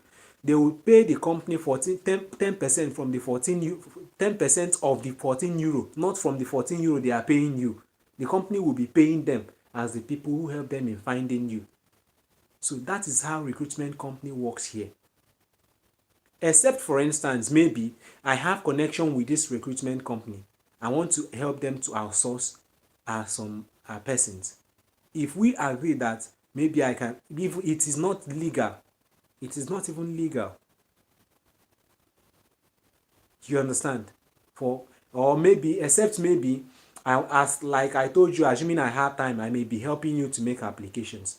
Okay, I will say if I'm helping you to make applications for job, let's say this is the amount I charge. I charge 1 million, I charge 2 million, I charge 3 million for me to get a job for you. If I get that job for you, do you understand? This is how much you're going to pay me. You are not paying me or paying me because of the job. You are paying me for my services, for spending my time, for spending my energy, for spending my knowledge, for giving it all in order to find that job. That is what you are paying for. You are not paying for that job itself. You are paying me because I use my time. That time I told you to commit yourself that you cannot commit yourself. That knowledge I asked you to seek that you cannot seek. I have it and I'm using it to render services to you. I'm charging you for my own personal service. So that one is legal. So, but recruitment companies don't charge the employees directly. They charge the employer directly. The employer pays them for the services. So, it is possible for you to get job through recruitment agencies. And funny enough, most of the jobs we've been applying from Nigeria, from Africa, from Cameroon are posted by recruitment companies. But you don't know that. Any job you see posted by Barona, any job you see posted by So, any job you see posted by Adeco, there are so many of them. I can go on and be mentioning the names of recruitment companies here in Finland. Right? I can go on mentioning the names. Maybe on one of these days, I have even made, yes, I have made video on that. I think I have made video on that. Look at, if you come here, you will see I have list of certified employers in Finland that recruit foreign workers. Are you seeing it? You can see it from the screen here. I don't know if the screen is clear for you to see. Go to my channel. God, I have given a lot too, but people don't really know. I have given a lot. I have given a lot of information that can help you. But people perish because of lack of information. When you seek this information, you will find it. If you don't seek it, you will not find it. That is why most of my subscribers who really know the value of what I posted will tell me, guy, you see your channel, your page, you have a lot of information, but you're not getting enough, and a lot of people watching it. It's because some people will benefit from it, watch it, they will not even click like, they will not even share, and people will not get to see it. But those things I've put out there are so filled with information that can help you. Check the comments on my videos. You will see what people are saying about it, right? It's true that some of my video, I know my weak points in my videos. I am not good in editing. I don't have all the time. I don't have all the distance to start editing, making it perfect. But I give you, just like I'm giving you the information raw. You may not get what I'm giving you anywhere, because most people are just posting video online just for posting sake, for them to be getting views, and for people to be coming. At the end of it, you watch these videos, you get angry. So there are some videos you will see the title after watching the video, you get so angry that you just swipe it away, because it doesn't really contain anything. The video is just for content sake, right? So that is that. Those recruitment company, that is what they do. I think is it patient that asks the question, or doctor, or somebody? Have I been able to answer the question? Have I been able to do justice to this question? Please, guys, let me know. Please, guys, let me know. Some people are asking me, I have helped so many people on one-on-one. Like when you go to many YouTubers, if you want to have one-on-one section with them, you pay at least minimum 50 euro. You understand? $50, $70, $100. Like Waka Waka Doctor now, if you want to have a one-on-one section with him, there is a link on his page where you will pay. I don't know if it's 100 or 70 or thereabout. But I do it free of charge with people. I tell them the way I am trying to brush some of us up, even though some of you know more than me. Pardon me if I use that word. So the way I'm trying to enlighten some of us, I think this one is a bit better, right? It's the same thing. is see the same thing they will tell you. Some of them don't have this level of information or practical experience that I'm sharing with you. I don't know if you understand. So if you go to my Facebook, like my Facebook page, follow my Facebook, not only liking, follow my Facebook page. On that Facebook page, my Nigerian WhatsApp line is there. You can chat me up there, but the thing there is that I respond more quickly on live videos that I do. So if you send message there, sometimes it may stay like 1 week, 2 weeks before I can have time to start looking at them. You understand? Sometimes it can last for long before I start looking at them. So if I don't respond early, please pardon me. And I want to make it clear, I no longer have time for editing CVs, please.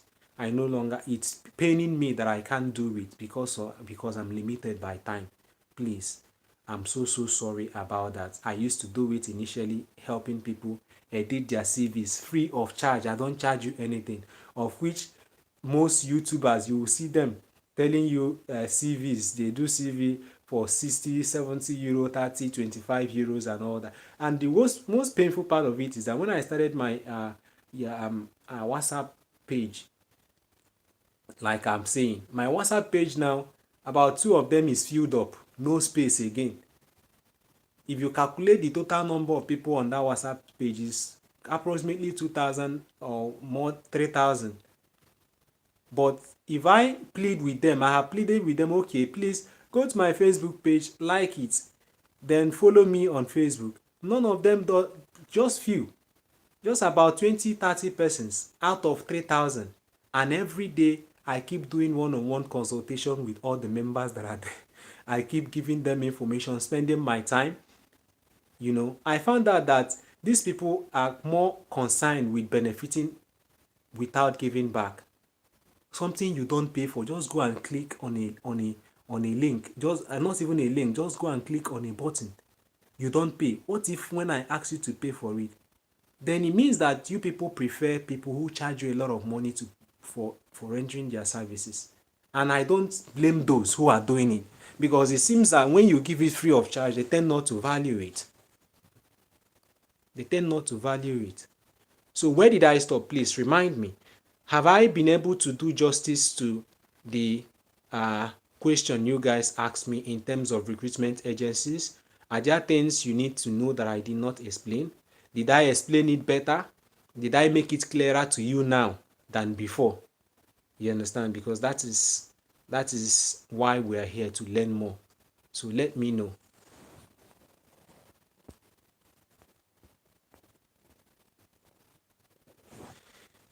Etin Labis, you said let's edit your video. Can you help me edit videos?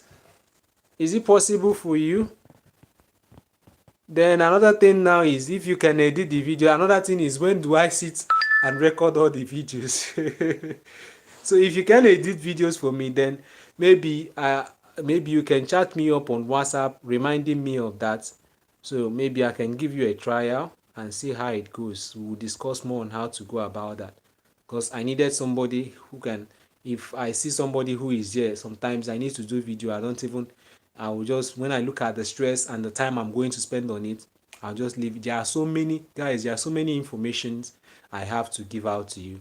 Some of them I wrote them down, but no time at all for me to be doing them. No time. So let me read our comments now. Please let me know what you feel about the things I've already explained here. Is there anything that is not clear, that is not perfectly understood by you, so that I'll make sure that I've treated it and treated it well? The only thing you need to do here is to just support us in any way you can by liking, sharing, commenting, making this video more visible for others to see. I didn't ask your money. I didn't ask you to give me money. I have never done that.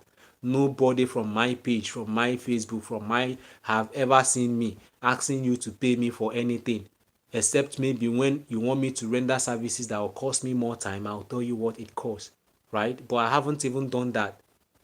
So that is just how it is. Please, will this live video be available on your channel when it ends? Yes, it's going to be available on my channel. It's just that it's too long. You know, people, tend not to spend much time in getting more information. But information is power. If you can spend, if you, it's better for you to spend time in getting information, except you want to spend money more, right? So it's going to be all the live videos I've done. If you go to my YouTube channel, this thing here. This thing here is my YouTube channel. When you go to this YouTube channel, this Chidozie Kingsley Okpara is my name. This is my YouTube channel. I don't know if you guys are really seeing it, right? This is my YouTube channel. This is how it looks like. Then if you go to it, you can see the list of my videos. You will see videos. After videos, you will see the short videos I've done. Most people only watched my short videos, right? Most people only watched my short videos. They only watched my short videos. My short videos is the one that brought them to my channel. Why most people watch the full videos. So when you go here, these are my videos, these are my short videos, these are my live videos. You see live videos, live streams. You see past live streams. This is the past live streams. Then you see playlists that I created. You understand? So all of them are here. It depends on the category you'll be watching from. So if I finish this live, is going to be on my channel. Just go to my live videos. That's when you will find this, because it's live stream. Go to live stream. That is where you're going to find it. Then let me look at another person. Gideon Okoye said yes. Okay, you said you've been able to understand what I mean. Boss, do you do consultation? Yes, I do consultation, but for now, a time shall come, maybe I will upgrade and start charging for all those kind of stuff, but I prefer giving services given to people first, you understand, and then helping people to achieve what they actually needed. I do consultation as well. I Since the beginning of my channel, I have been consulting. But it's just recently that I'm fully engaged that I don't have all that time. So when you try to contact me, if I pick as at the when you called, or I respond as at the when you chat, we can chat and have the consultation period. But if I don't, just know that I'm not free at all. Then Patience said, yes, thank you, sir. All right, Patience. All right, guys, I believe you guys have been able to benefit a lot from this. Please remember to share, remember to comment, remember to support us. If I have been able to pour out my heart in helping you, why don't you just do the little you can just by clicking? It doesn't take you anything. I spent a lot of time I should have used in sleeping. You can see my eyes. These eyes and how I look is just stress of working all the time without having enough rest, of which I had today to rest, but I used it to give back to you. So you also owe me, you know. Follow my Facebook page is important. My Facebook page and also my Facebook profile. You can follow them as well. My name still remains Okpara Chidozie Kingsley, while my Facebook page name is Mr. King's Consult NIG. King's Consult NIG. So you can just look out for that. The consult is separate, which is KONSULT. That is consult.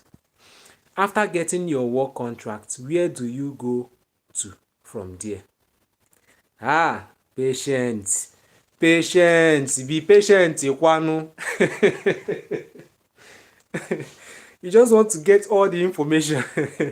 But it's good. Your questions are very, your comments are one of the best information intriguing comments I've seen so far here. With other of my subscribers who are also making effort, like Dr. Abenum,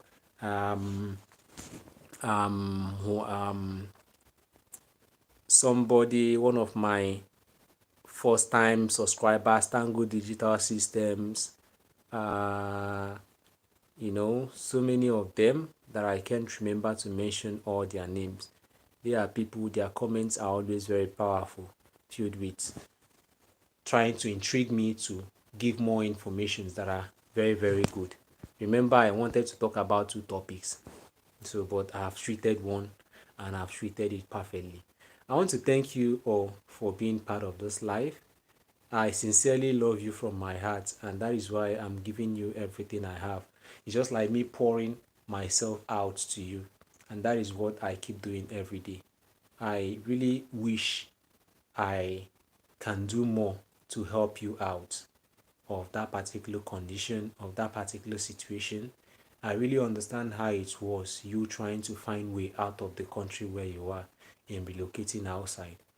I have been in that shoes. I have worn that shoes. I know how it feels. I know how painful it is. I know how you feel like it should happen today, it should happen tomorrow.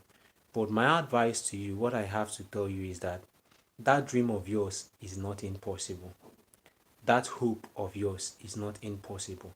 That place you want to go is very, very possible.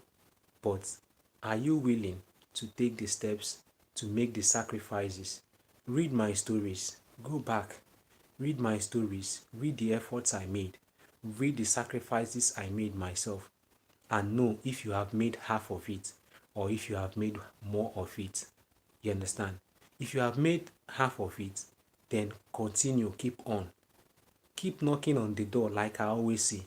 If you knock on the door, it doesn't open. Hit on it. If you hit on it with your hand, it doesn't open. Find something, continue hitting on it. There is no how you keep hitting, knocking, and knocking tirelessly, consistently, without that door opening. Even if it's made with the strongest iron, it must open. Except you hit and the iron becomes stronger than you, then you give up. The door will still remain shut. But once you keep hitting on it, keep hammering on it, tell this door, I am stronger than you. No matter the material you are made of, I must break you. Definitely that door will even fear your feet and open. So that is how it is, and that's the kind of person I am. And that's the kind of person I want each and every one of us who is following me to be. Don't give up in anything. You have tried once, you have tried twice, you have tried more than 10 times, 20 times, more than 10 times, 5 times. Keep trying and don't lose guard what you're doing currently. Don't say because you are hoping to travel out, then you start giving less attention to what is currently giving you food or putting food on your table. Very, very important. Even when you have a higher dream, the little dream in your hand, how are you handling it? It's very important. Thank you all for being here with me. I still remain myself, Kingsley Chidozie Okbara, Mr. Kings, King's Consort, as some of you call me. God bless you. I'm going to be ending this live till we meet again. I may be here tomorrow. If I'm not here, wait for me live on Monday. If you didn't see me on YouTube, check my Facebook page. I might be there. God bless you all. See you next time. Bye.